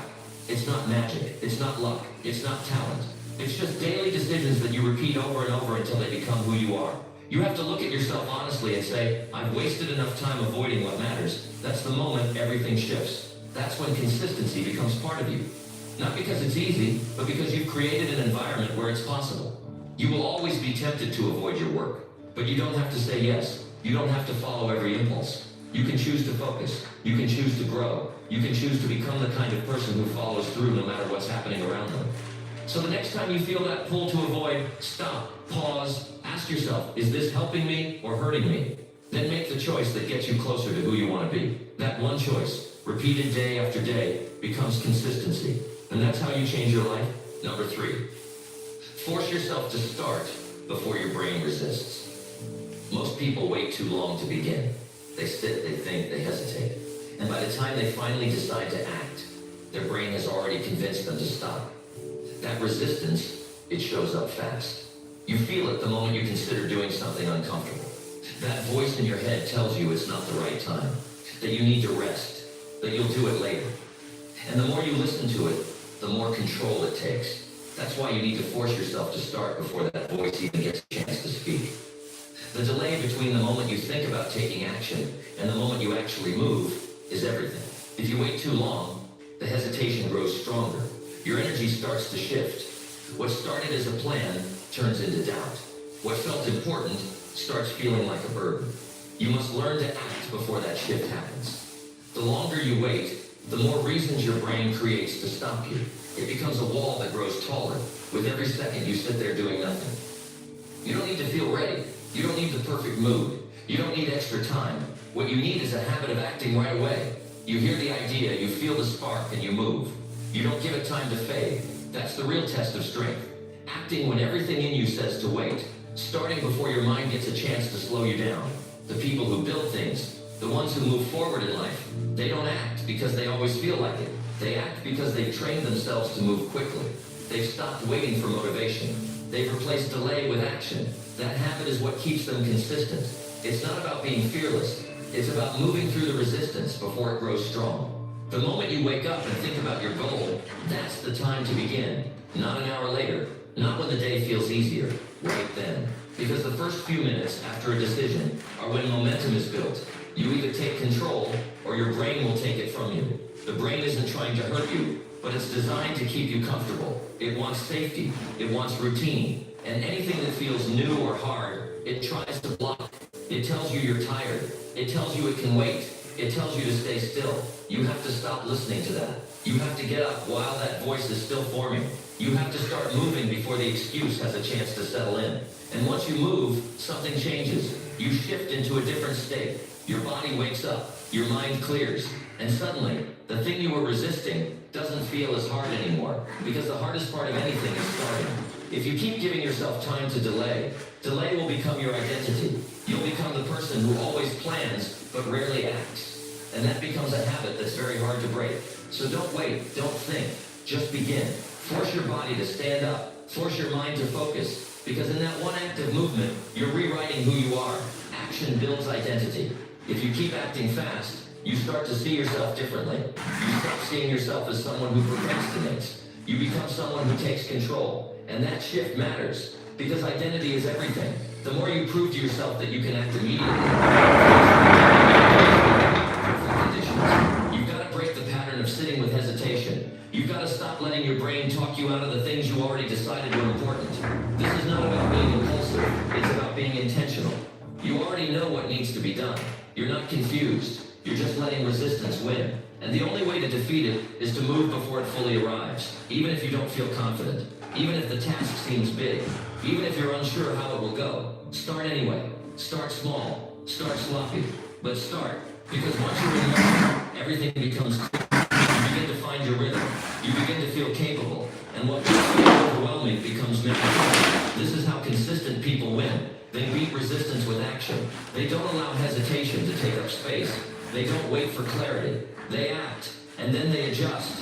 And because they act, they stay in motion. That's the real secret. Start fast, and the rest gets easier. Look at any area of your life where you've struggled to stay consistent. Was it because the work was too hard? Or was it because you delayed too long before getting started? Be honest. Most of the time, it's the delay that kills progress, not the task itself. And that's something you can fix today, not tomorrow, not when you feel more ready. Right now, build the habit of standing up immediately. If you decide to work, move toward it. If you want to build something, take the first step before you doubt it. Even if it's just opening your laptop, writing one line, doing one rep, making one call. Start before your brain has time to resist. You've spent enough time losing to hesitation. You've wasted enough energy on delays. It's time to rebuild your reflexes. Your new habit becomes this: thought, then action. Not thought, then fear, then delay. Thought, then movement. Train your body to act faster than your mind can interrupt. If you wait to feel perfect, you'll never begin. If you wait until you're ready, the opportunity will be gone. Life won't wait for you to think it over. It rewards those who act. And that reward is not just results, it's self-respect. You begin to trust yourself. You begin to believe in your own word, because you stop breaking promises to yourself. You say you'll do something, and you do it, immediately. This isn't just a productivity tip. This is how you build your character. This is how you grow into the person you've been trying to become. It starts with urgency. It starts with a new standard for yourself. No more waiting. No more dragging it out. No more comfort first thinking. Every second you hesitate, the resistance gets stronger. And every time you act quickly, the resistance loses power. It becomes weaker. And with time, it fades. What once took you an hour to begin will one day take you seconds. But only if you train that muscle today. The longer you wait, the more you lose. Not just time, but belief in yourself. You begin to doubt your own follow-through. You begin to expect inconsistency. And that's a dangerous place to live, because once you stop trusting yourself, everything else falls apart. So fix it. Take back that trust. Not with promises, not with plans, with action. Right now. Don't think about it. Don't look for the perfect method. Don't plan it to death. Move, stand up, begin. Do one thing that proves to your brain you are in charge. Not the fear, not the comfort, not the resistance. That's how consistency starts. That's how confidence is built. That's how change becomes permanent. Not by overthinking, but by doing fast, honest, focused. You don't need to be perfect. You just need to begin before your brain stops you. And if you can master that, you can master anything. Number 4, make your plan simple and follow it daily. Most people fail to stay consistent because their plan is too complicated. They try to do too much too fast. They write long to-do lists that drain their energy just by looking at them. They overplan and under-execute. Then they wonder why they keep falling off track. The truth is, if your plan isn't simple, you won't stick with it. You'll get overwhelmed. You'll start strong, but you won't last. And consistency doesn't come from starting strong. It comes from showing up every single day. So if you want to stay consistent no matter what, you need to make your plan simple and follow it daily. Simplicity creates clarity. When you know exactly what you're supposed to do each day, there's no confusion. You don't waste time figuring it out. You don't have to overthink your next step. You just do it. And the more often you do it, the more automatic it becomes. That's how you build rhythm. That's how consistency becomes part of your life. Not something you chase, but something you live. When your plan is simple, it becomes harder to make excuses. You can't hide behind "it's too much" or "I don't know where to start." You already know. It's written down. It's specific. It's clear. You wake up, look at it, and get to work. There's no guesswork. There's no wasted energy trying to figure things out. The only thing left is to follow through. That's where discipline is built. Not in designing the plan, but in sticking with it every single day. You don't need a complicated system. You don't need color-coded schedules or a dozen productivity apps. What you need is a plan that fits your life and pushes you forward. A plan that you can repeat. A plan that works on your worst days, not just your best ones. Because consistency isn't tested when you're feeling good. It's tested when you're tired, stressed, or unmotivated. That's why your plan must be simple enough that you can do it no matter what. Start by identifying the most important action for your goal. Not 5 things, just one. What's the one thing you can do every day that will move you forward? That becomes your daily non-negotiable. You protect it, you schedule it, you build your day around it. That one small action, done repeatedly, creates progress you can actually see. It doesn't matter if it feels too small. What matters is doing it daily. That's the piece most people miss. They aim too high, fail to keep up, and then quit. But if you lower the bar to something you can stick with, even when life is messy, you'll keep going. And if you keep going, you'll win. Don't build a plan that looks good on paper but doesn't work in real life. Build something honest, something realistic, something that challenges you without breaking you. It should stretch you just enough to grow, but not so much that you burn out. That's the balance. That's what a good plan looks like. It's simple, clear, and sustainable. Write your plan down, not in your head on paper. Make it visible, somewhere you can see it every day. Because if it's out of sight, it'll eventually be out of mind. And when it's out of mind, you'll slip back into old habits. Seeing it daily keeps it fresh. It keeps you locked in. It reminds you of your commitment. Your brain needs structure. It needs a clear direction. When you have a simple plan, your brain relaxes. It doesn't panic. It doesn't feel overwhelmed. It just moves. And once it starts moving, momentum builds. That momentum whoever come up with this is a little mentally exhausting. That's the power of clarity. Please, That's the strength of simplicity. If you've been inconsistent, Made it it's with not AI. because you're broken. It's not because It's not how Jim Rohn talks. Still good information, but it's mentally draining and exhausting even trying to keep up with that talk. Yours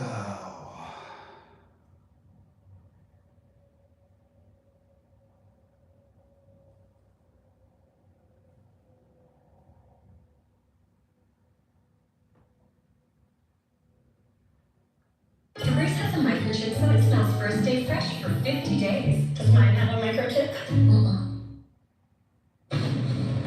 here's the big challenge of life. You can have That's how more Jim than you Rohn think talks. because you can become more than you are. That's the challenge. And of course, the other side of the coin reads, unless you change how you are, you'll always have what you got. I have found in my experience that income does not far exceed personal development. Now, sometimes income takes a lucky jump. But sure enough, unless you grow out where it is, it'll usually come back where you are. Life has strange ways. If somebody hands you $1 million, best you become a millionaire quickly. So you get to keep the money. Otherwise, sure enough, it'll disappear. Somebody once said, if you took all the money in the world, divided it up equally among everybody, it would soon all be back in the same pockets. Incredible. Success is something you attract, not something you pursue. Success is looking for a good place to stay. So instead of going after it, you work on yourself. Personal development. See, the major question to ask on the job is not what are you getting. The major question to ask on the job is what are you becoming? See, the big question is not what am I getting paid here. The big question is what am I becoming here? Because true happiness is not contained in what you get. Happiness is contained in what you become. So that's our major subject for tonight, personal development. Of all the assignments that the show gave me at age 25, this was probably the most difficult. In fact, I'm still working on this one. I think it's an unending challenge to see what you can become. The next subject is called Basic Laws. And it's good to study the basics. And I call these basics primarily because they come from the Bible. Now, I'm not a theologian or a minister, and that'll be apparent. But Mr. Shelf taught me that the Bible was a good textbook for ideas and stories and success equations, how to live the better life. I found out that was true. He also taught me that the Bible is as practical as it is spiritual, and I found out that's true. If you look at your bank account and your income and you're not happy, there are several places in the Bible to check to see what the heck's wrong, so you can make the changes. And we're going to cover some of those tonight, called basics. Okay. The next subject is my favorite, setting goals. Mr. Schultz taught me how to set goals. What a favor that was. One morning at breakfast shortly after I met him, he said, Jim, let me see your current list of goals. Let's go over them and talk about them. He said, maybe that's the best way I can help you get a better direction started. And I said, I don't have a list. He said, well, is it out in the car or home somewhere? I said, no, sir. I don't have a list anywhere. He said, well, young man, that's where we got to start. He said, I can tell you right now, if you don't have a list of your goals with you, he said, I can guess your bank balance within a few $100s. Which he did. And that got my attention. I said, you mean my bank balance would change if I had a list of goals? He said, drastically. That day I became a willing student how to set goals. And sure enough, learning how to set goals changed my life. And I often wondered why no one had ever taught me how to set goals up until age 25. I went to high school, but if they offered it, I missed it. I went to college for a year, never learned it. I worked for Sears. Really? And to my knowledge, Sears never taught it. Right? How to set goals. So here I am, age 25, married, my family's starting, I've been to college, I'm working, and I still don't know how to set goals. But fortunately, when I was 25, I met the man who taught me how, and it revolutionized my whole life. Economically, socially, personally, it's incredible. So I want to share with you tonight what Mr. Schultz shared with me, how to set goals. It can be a life changer. Okay. The next subject is the negative part of the seminar. Life is part negative, so we got to talk about the negative. And this subject is called diseases of attitude. Diseases of attitude. There's a lot of things that can wreck your chances to do well. We live in a rather dangerous world, so you got to be not only wise, you got to be careful. Now, attitude diseases are just as bad as physical diseases, right? High blood pressure, heart trouble. I mean, a lot of things lays your chances to do well. So you've got to be careful. And attitude diseases are deadly. I mean, they'll destroy all the good things you start. Okay? So we'll go through those attitude diseases, how to spot them, how to look for them, what they are, and the cure. And I'm a pro on these because I've had them all, so I can give you excellent advice on this. Now, the last subject we're going to consider tonight is called the day that turns your life around. The day that turns your life around. And under this subject, we're going to talk about the emotions that can change your life. Human beings are emotional creatures, and emotions are powerful for life change. Now, of course, the emotions are so powerful they can go either way on you. Emotions can either build or destroy. So you really have to employ emotions properly. We call civilization the intelligent management of human emotions. If you can intelligently apply your emotions in the right direction, no telling what can happen. Could turn your life around one day would be sufficient. So we'll talk about those. Okay. Now that's a lot to cover in one evening. But we'll keep at it here and see if we can't get it all done. I'd like to have you now jot down the theme of the seminar. Every seminar should have a theme, I guess. We've got one. It's on some of our literature if you happen to notice it, but if you didn't, for your notes, here it is. The theme of the seminar goes like this. The major key to your better future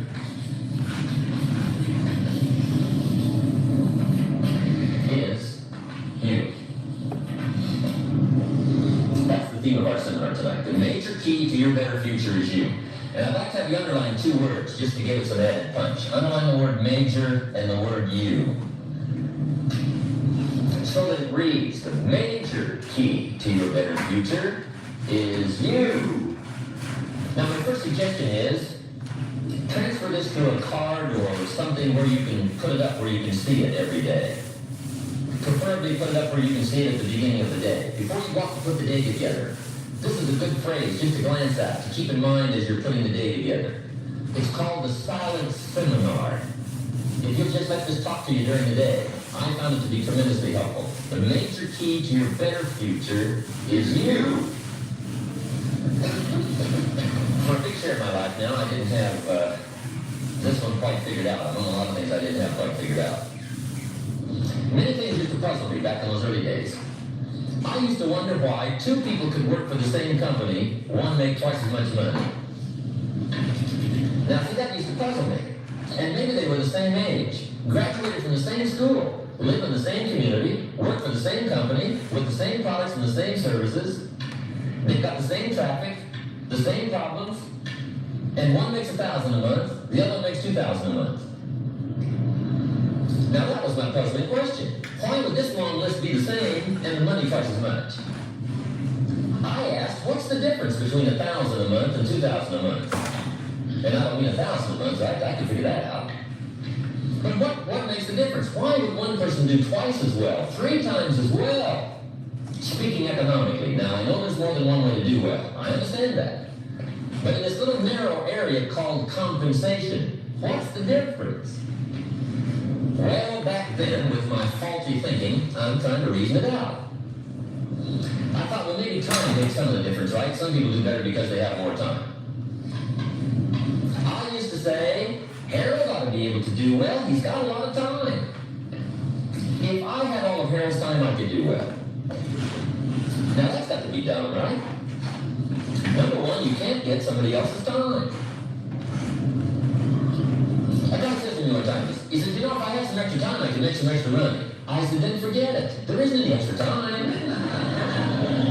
Hey, when the clock strikes 12 midnight, that about wraps it up, right? I mean, you can look around the gongs there for a little more, but it's over. You say, well, guy, what are you doing? He said, I'm looking for extra time. See, they'll come and take you away, right?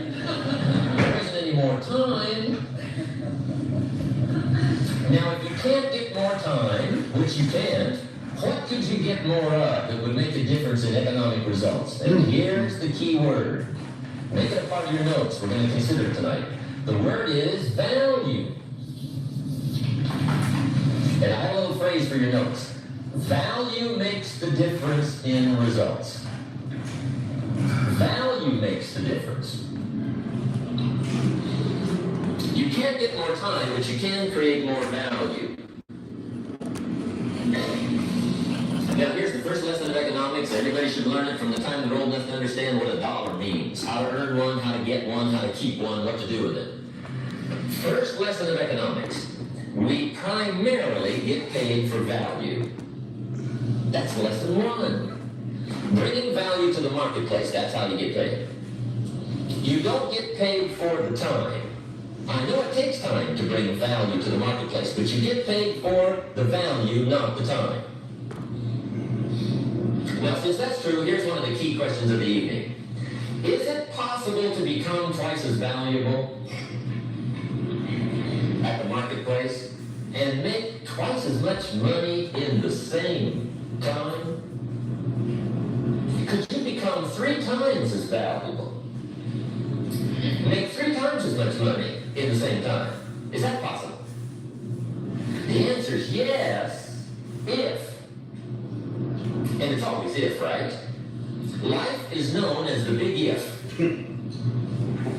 Harry Truman once said, life is iffy. How true.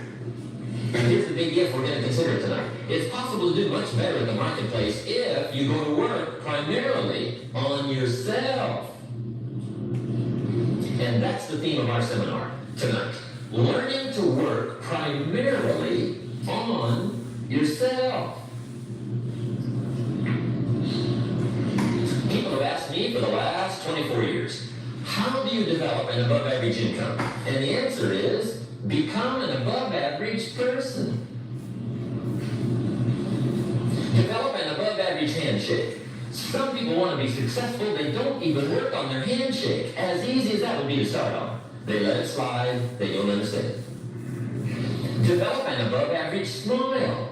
Develop an above average excitement. Develop an above average interest in other people. Develop an above average intensity to win. See, that'll change everything.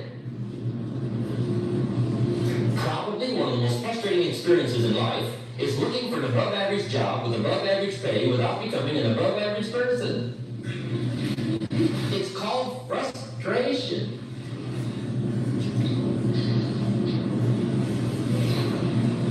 And Mr. Schultz gave me probably the greatest clue he gave me when I first met him. He said, Jim, if you want to be wealthy and happy the rest of your life, just learn this lesson well.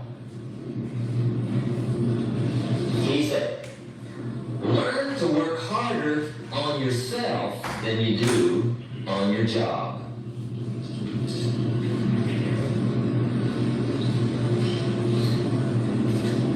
Then Mr. Schultz gave me probably one of the most important clues. Among so many things he taught me, but this was in those early days. Mr. Schultz was very kind, but he was also very abrupt. And he had these interesting questions to ask. I'm giving him a little rundown one day of how things hadn't worked out for me. He said, Mr. Owen, I've got the answer for you if you will listen carefully. And listen carefully I did that day and for the next 5 years. If somebody's wealthy and happy, you've got to listen. He said, Jim, I've only known you a short time. But he said, it's already my honest opinion that for things to change for you, you've got to change. That wasn't quite the answer I was looking for. But that's the answer he gave me, and I pass it along to you on this warm summer evening in Anaheim, California, 1981. For things to change for you, you've got to change. Otherwise, it isn't going to change. Before I met Mr. Schultz, I used to say, I sure hope things will change. Right? That seemed to be my only hope. If it isn't going to change, I'm in serious trouble. And then I discovered it isn't going to change, so I'm in serious trouble.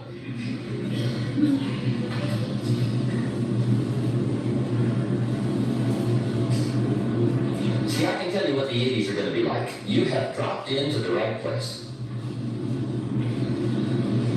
I did a seminar one time for Standard Oil executives and management in Honolulu. And we're having a conference one day on this big conference table. And one of them said to me, Mr. Rohn, you know some fairly important people halfway around the world. What do you think the 80s are going to be like? I said, gentlemen, I do know the right people. I can't tell you. So they all listened very carefully. And I said, gentlemen, based on my wide experience, I can really honestly say to you, in my opinion, in the 80s, it's going to be About like it's always been.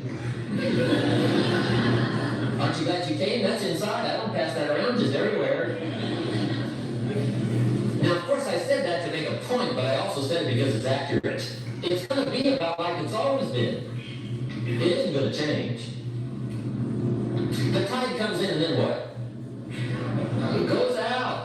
For 6,500 years that we know of, recorded history, and probably long before that. So it is not going to change. It gets light and then what? It turns dark. 6,500 years. See, it's not likely to change. And we're not going to be startled by that. The sun goes down and the guy says, what's happened? What's happened? It means he hasn't been here long, I guess, right? It always goes down about this time. The guy says, well, I don't like that arrangement. Well, you got to talk to somebody besides me, right? It gets light, then it turns dark. In rotation, the next season after fall is what? Winter. Pray tell, how often does winter follow fall? Every year regularly for the last 6,500 that we know of. See, it is not going to change. Now, some winters are long, and some are short, and some are hard, and some are easy, but they always come right after falls. It isn't going to change. Sometimes you can figure it out, sometimes there's no way to figure it out. Sometimes it goes well, sometimes it gets in a knot. Sometimes it sails along, sometimes it gets in reverse. See, that's not going to change. The last 6,000 years reads like this: opportunity mixed with difficulty. That's how it reads. It isn't going to change. The man says, well, if it isn't going to change, how will my life ever change? Answer, when you change. And whether I'm talking to high school kids or business executives, my message is always the same. And it goes like this: the only way it gets better for you is when you get better.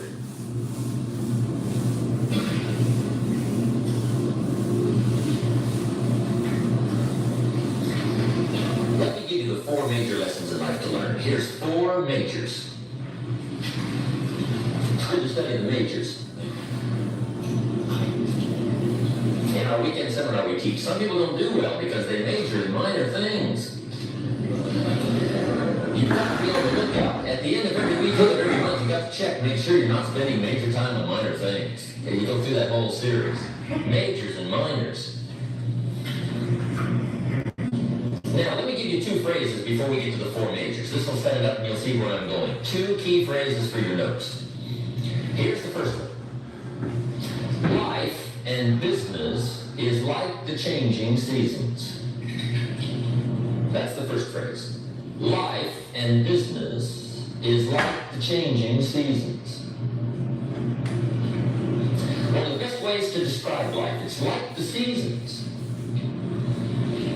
Frank Sinatra sings, life is like the seasons. Now here's the second phrase. Very important.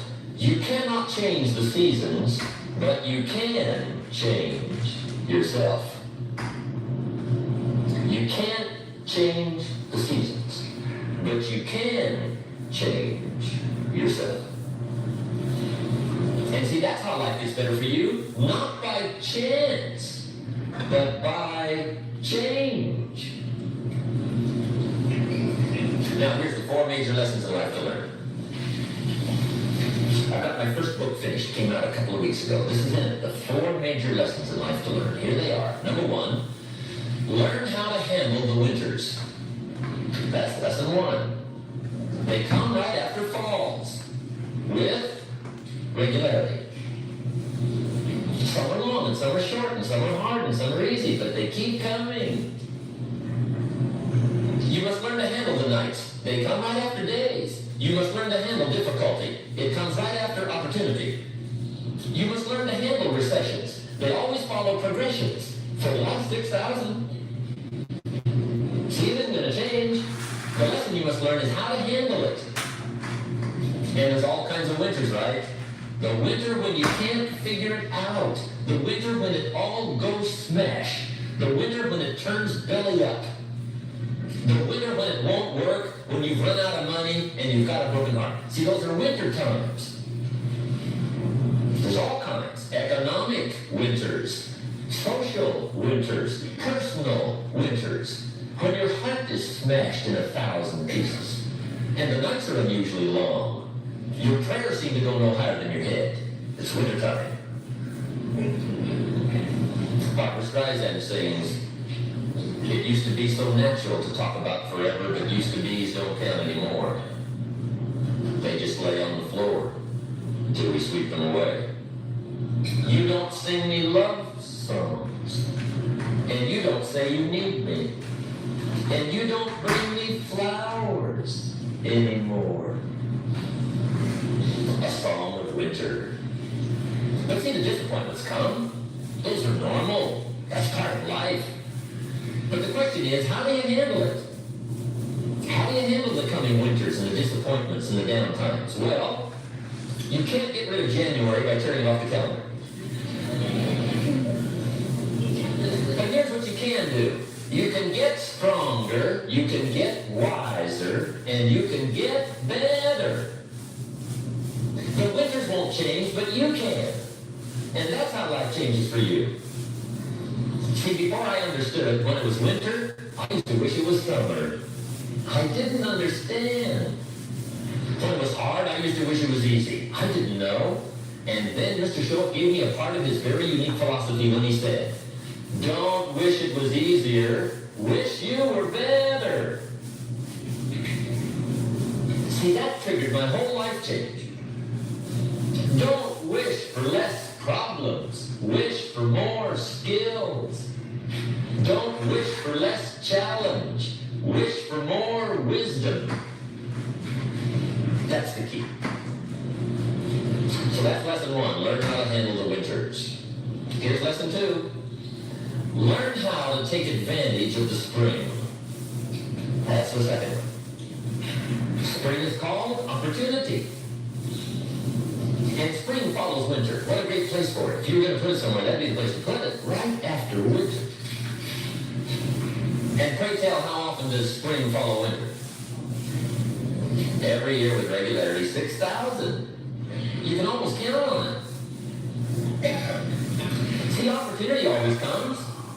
Days follow nights. Isn't that terrific? Opportunity follows difficulty. But here's what you must learn to do. Underline these 2 words in that key phrase. Take advantage. Underline those 2. You must learn to take advantage of the spring. See, just because spring rolls around is no sign you're going to look good come fall. You gotta do something with it. In fact, you have to get good at one of 2 things in life. Planting in the spring or begging in the fall. Or get somebody to do it for you. See, those are about the only alternatives. Now here's what else you must do. Take advantage of the springs quickly, because there's only a few. Just a handful of springs have been handed to each of us. They don't come forever. Life is fairly brief. So you've got to read every book you can get your hands on what to do with your springs while they're here. And take advantage, they soon run out. The Beatles wrote, "Life is so short." And for John Lennon, it was extra short. But life is brief. Elton John sings, "She lived her life like a candle in the wind." It's brief. So whatever you're going to do with your life, you got to get at it. Don't just let the springs pass. Here's the 3rd major lesson in life to learn. Learn how to protect your crops all summer. You got to take care of what you start. Sure enough, as soon as you've planted your garden in the spring, the busy bugs and the noxious weeds are out to take it. And here's the next bit of truth. They will take it. Unless you prevent it. And that's the 3rd major skill to learn. You've got to learn to prevent the intruder from taking all the good you start. It's one of the challenges. Here's 2 key phrases on the number 3. First one, all good will be attacked. On this planet. Maybe not the next one we get to, but on this one, all good will be attacked. Every garden will be invaded. Not to think so is naive. And here's the second phrase. All values must be defended. Political values, social values, community values, family values, marriage values, friendship values, business values. Every garden must be tended all summer. Third major lesson. Now here's number 4. Fourth major lesson in life to learn. Learn how to reap in the fall without complaint. Learn to reap come harvest time without complaint. Take full responsibility for what happens to you. It's one of the highest forms of human maturity, accepting full responsibility. It's the day you know you've passed from childhood to adulthood, the day you accept full responsibility. And another note, learn to reap in the fall without apology. Without apology if you do well, and without complaint if you don't. That's maturity. I used to have that long list of reasons why I wasn't doing well. To explain. You've got to explain, right? Otherwise you're going to look bad. I used to have this funny list called Reasons for Not Looking Good.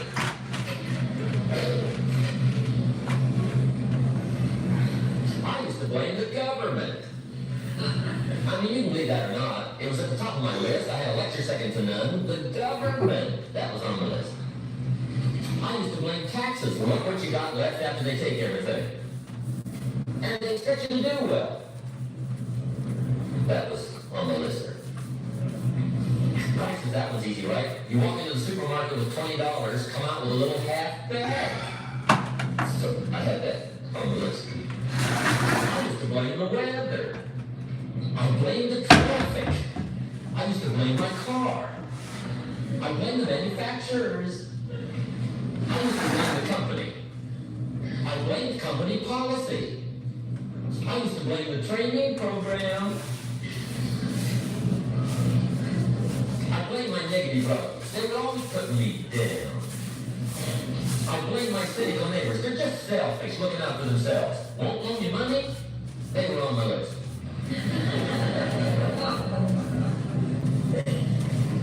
I used to blame the economy. I blame the community. That's a pretty good list for not doing well, isn't it? I thought it was good. I'll never forget one day, Mr. Schultz was very kind, but he was also very blunt.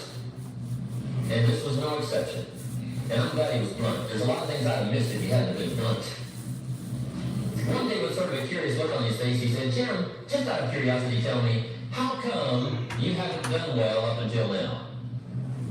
Excellent question.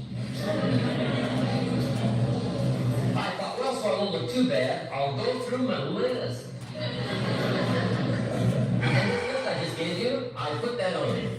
And he was very patient. He let me go through the whole thing, the government, the weather. I went through this whole thing. When I finished, he looked my list over very carefully. He said, Mr. Rowan, big problem with your list. You ain't on it. How brilliant.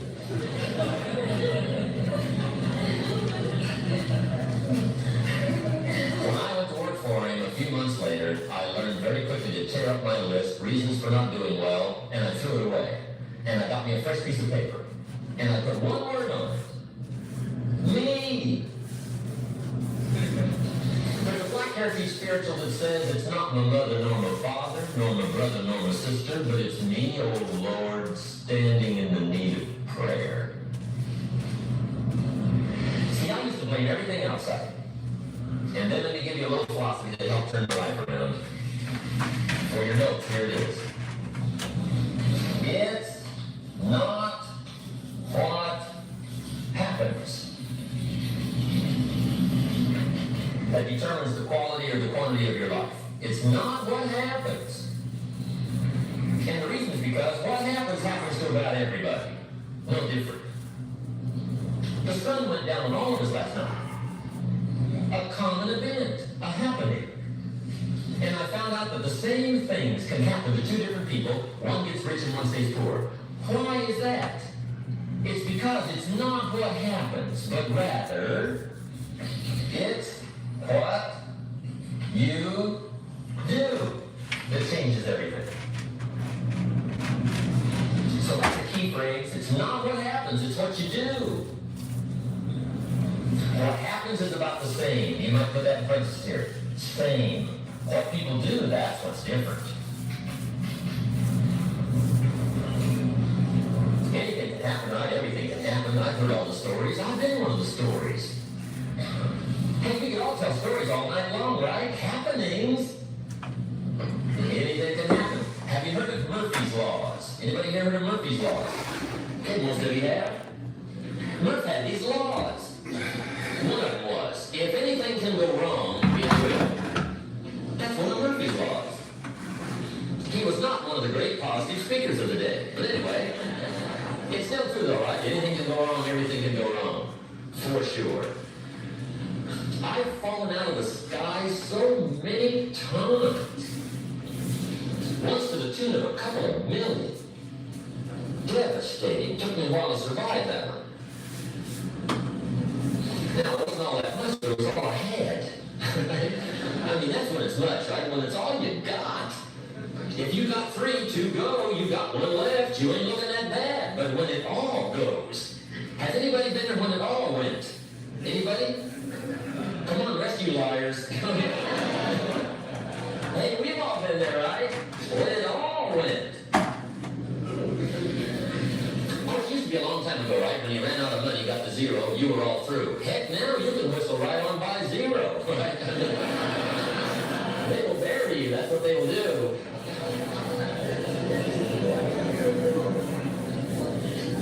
But see, those are the happenings, right? Everything can happen. Anything can happen. But it's not the happenings. It's what you do about it. Somebody says, yeah, but you don't understand the disappointments I've had. Come on. Everybody's had their share.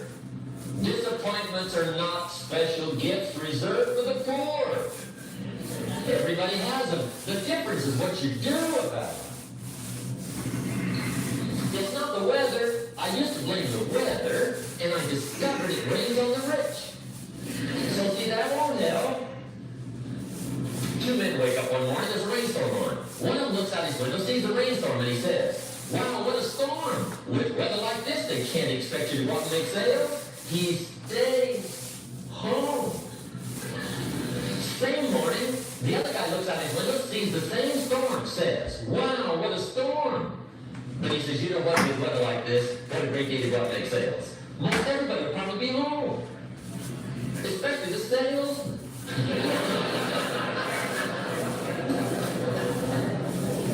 See, that's the difference in how your life works out. It's not what happens, it's what you do. So here's one of the key questions of the evening. Starting tomorrow, what are you going to do that'll make a change in your life's direction? Good question. What are you going to do starting tomorrow that'll make a difference? Now see, if you don't do something starting tomorrow that'll make a difference, guess what? It's going to be the same. And see, that way you can guess what the next 5 years are going to be like. Look at the last 5. Because the next 5 are going to be like the last 5 unless you, major key, tomorrow, change it all. Or change a little, or change something, or don't change. It's choice time. You can do whatever you want. But it's nice to know any day you wish you can change your whole life. What can you do starting tomorrow that'll make a difference? Good question. What can you do with economic chaos, massive disappointment? What can you do with a broken heart? What can you do when it won't work? Good question. So if I had a word with you tonight, one-on-one, just you and me, I think my personal advice to you would be, this year, 1981, reach down inside of you and come up with some more of those remarkable human gifts. They're there, waiting to be utilized. And then change anything for you want to change. And I challenge you to do that because you can change. If you don't like how it is for you, change it. If it doesn't suit you, change it. If it doesn't please you, change it. If it isn't enough, change it. And I challenge you to do that because you can change. See, you don't ever have to be the same again after tonight, only by choice. If you don't like your present address, change it. You're not a tree.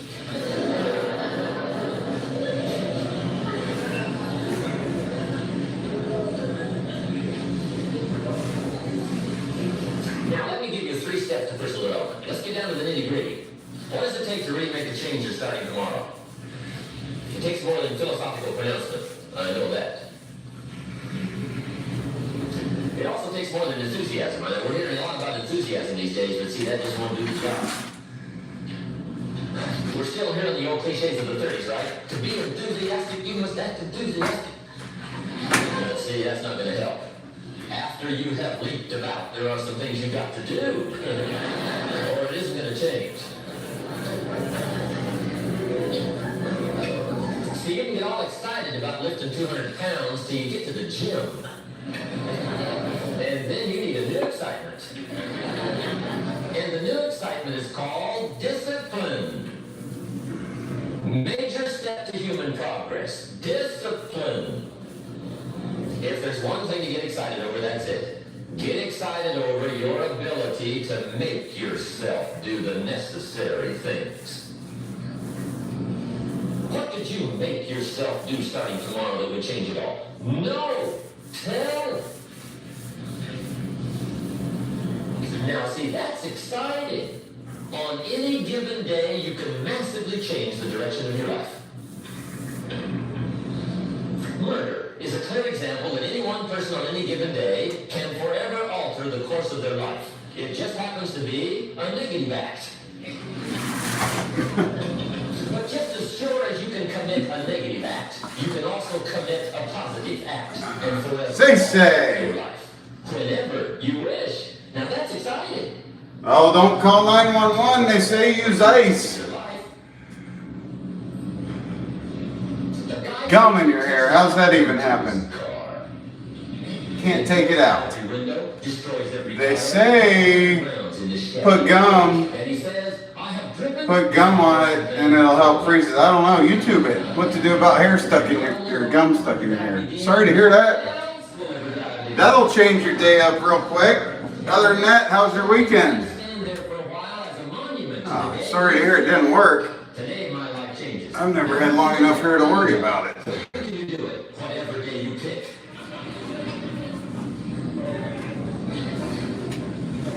I'm just wrapping up. I'll probably be on here another, probably 15 to 20 minutes tops. And then I'm off of here for a while. You can't handle the big challenges in life unless you take on the little ones. Make a list of all the things you can do. Get right on those. Discipline yourself for those. Both for the results and for the I feel for you. practice. So Nobody wants gum in their hair. You'll be ready. You'll have the muscle. But see, if you don't handle the small ones, you can't take care of the big ones. Do a shorts video on how to get gum out of your hair. What else it takes for life change? Once you figure it out. Key phrase, self-motivation. I don't know why we call it self-motivation. It's really the only kind there is. You got the motivation. By the way, your friend bought baby. I found out you can't change I don't people. understand that. You can't change them. Lord knows some I've tried. But see, it won't work. People have to change themselves. I learned some of those lessons early. I built a little sales organization way back in those early days. I'm 25. And I had some nice people. I said, I'm going to make these people successful if it kills me. I almost died. I mean, you can't do that. I'm in a tight spot and I don't want to bump the wall behind me. Trying to hurry up and get through this section behind me. They're not trained, they're found. It's a tight spot back in here. People, you don't make them good, you find them good. Give me a minute, I'll check the message. Training really is for the person. Sorry to hear that about the gum. Much instruction for a good person. I'm pretty sure I've always heard people say they put gum on it, or ice. and that the ice would kind of freeze it and they could break it apart. So you gotta find the right people. That's the key to getting a good job. Did you YouTube anything? These are things we learn in management. Lesson 1: don't send your ducks to eagle school.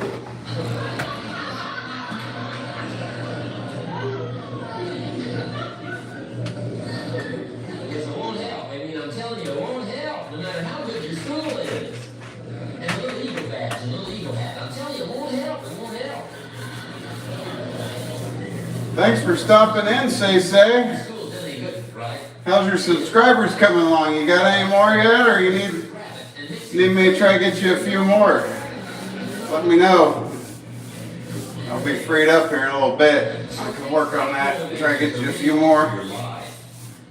And you don't want to give self-motivation away to somebody else and make it somebody else motivating you.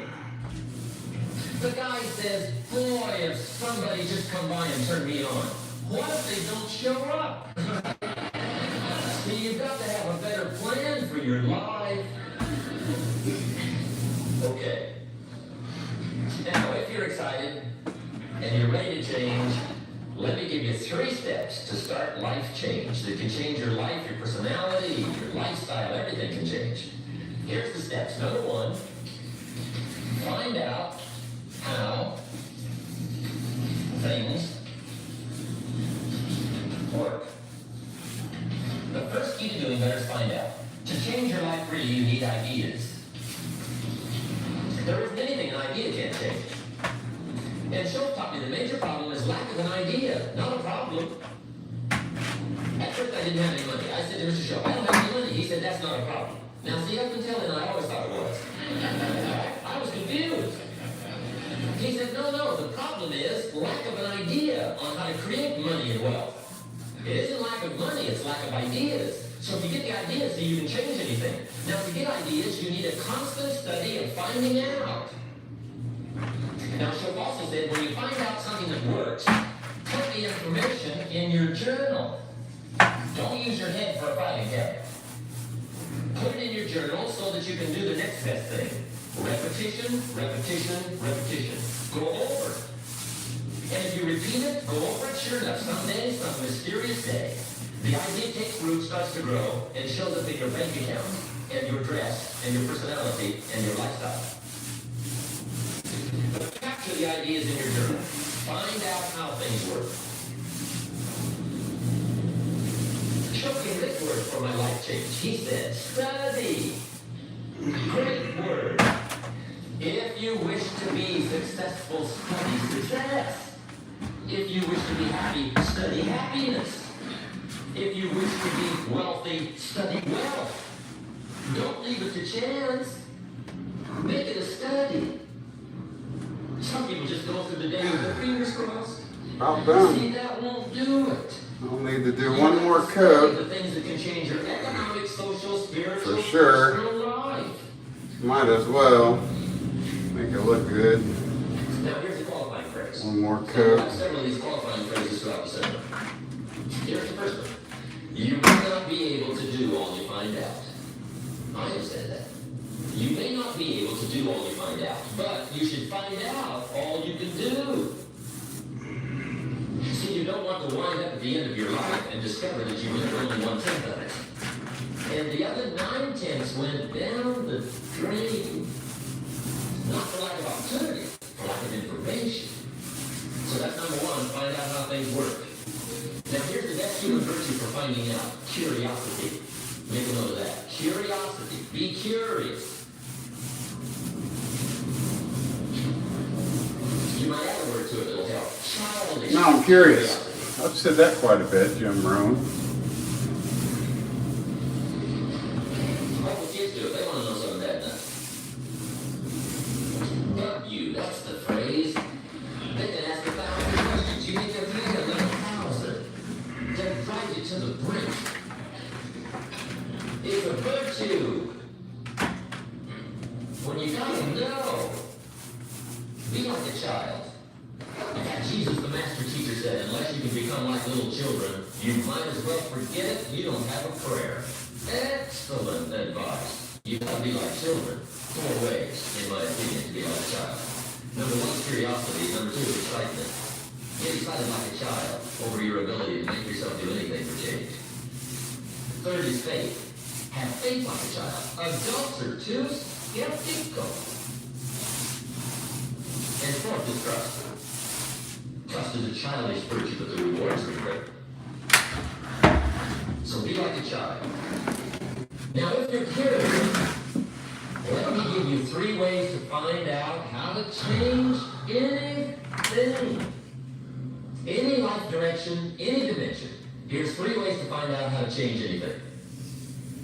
Number 1 is to read. Become a good reader. All of the successful people I know and work with around the world, they're all good readers.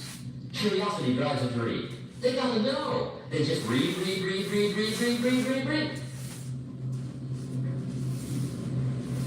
Become a good reader. Now that's my opinion. Listen to the other lecturers, and listen to me, and make up your own mind. Don't be a follower. Be a student. Okay? I say, really, for life change, you gotta read. One way to learn is from your own experiences, but another way to learn is from other people's experiences. See, one book might save you 5 years if you read it. Did you know there's books on how to be stronger, more decisive, be a speaker, be a leader, have a better effect on other people, develop your personality? Did you know there's books on that? And people don't read them? How would you explain that? And they can read. Did you know that hundreds of successful people have written their stories in books and they wrote down how they did it and people don't read it? How would you explain that? Well, the guy's busy, I guess. You know, you get tied up. The guy says, well, yeah, you work where I work, but the time you struggle home, it's late. You got to either find stuff or watch a little TV and get to bed. You can't sit up half the night reading.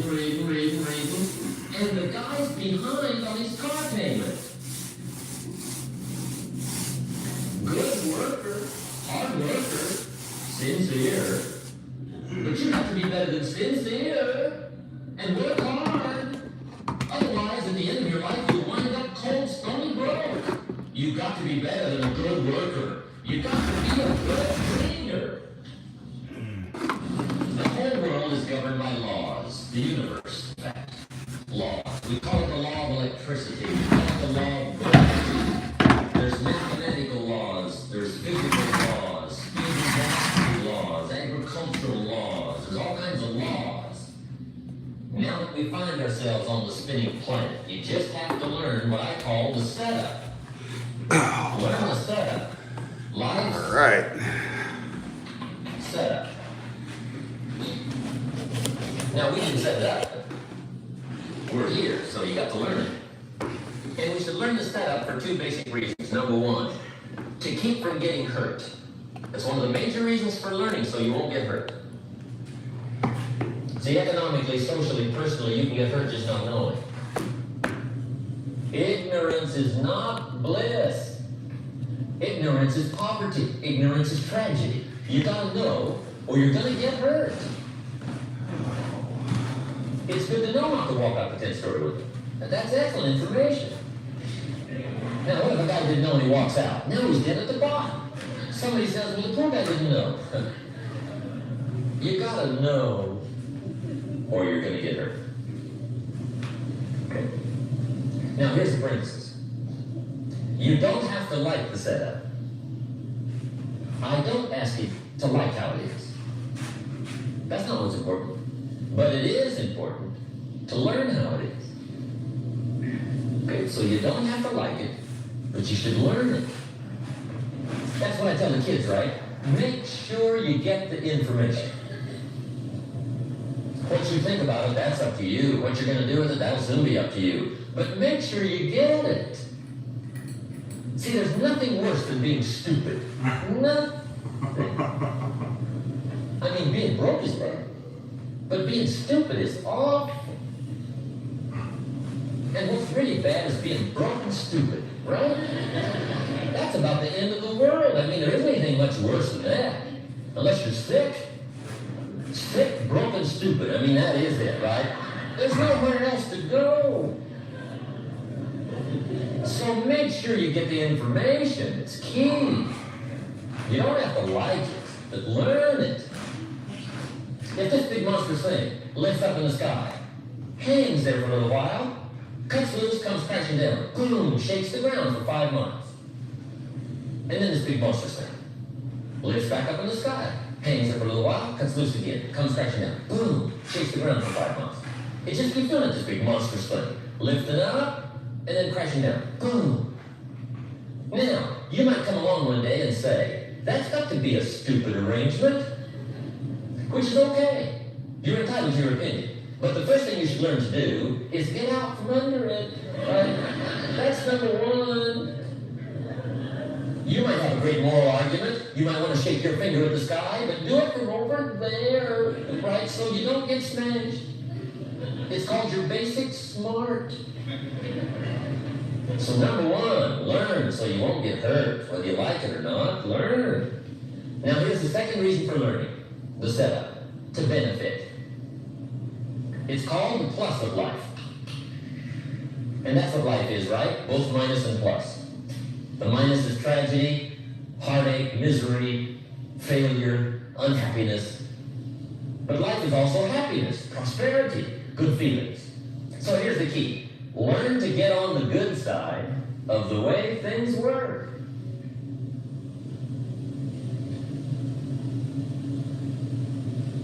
Now here's 2 of the basic laws, and we'll take our break. Sean taught me these. They come from the Bible. Now again, I'm an amateur, okay? When it comes to the Bible, I'm not a pro. So you'll sort of have to take my way of putting it. But here they are. The first one is the law of use. The law of use. And it goes something like this. Whatever you don't use, you lose. Lack of use causes loss.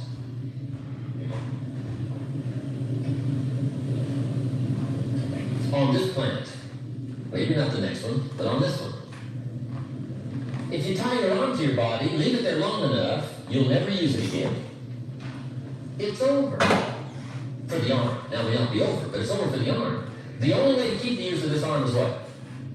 Keep using it. If you quit, you lose. All right, nobody's on here. Good time for me to bail They out. have to bring it up for a vote. So, You painting's lose automatically when you quit. looking pretty Now, good. the same thing that goes for your arm goes do for one your more, mentality. The same one thing more goes for final all the coat, human and virtues. that'll be about it. Ambition, unused, decline. Wrap this one up.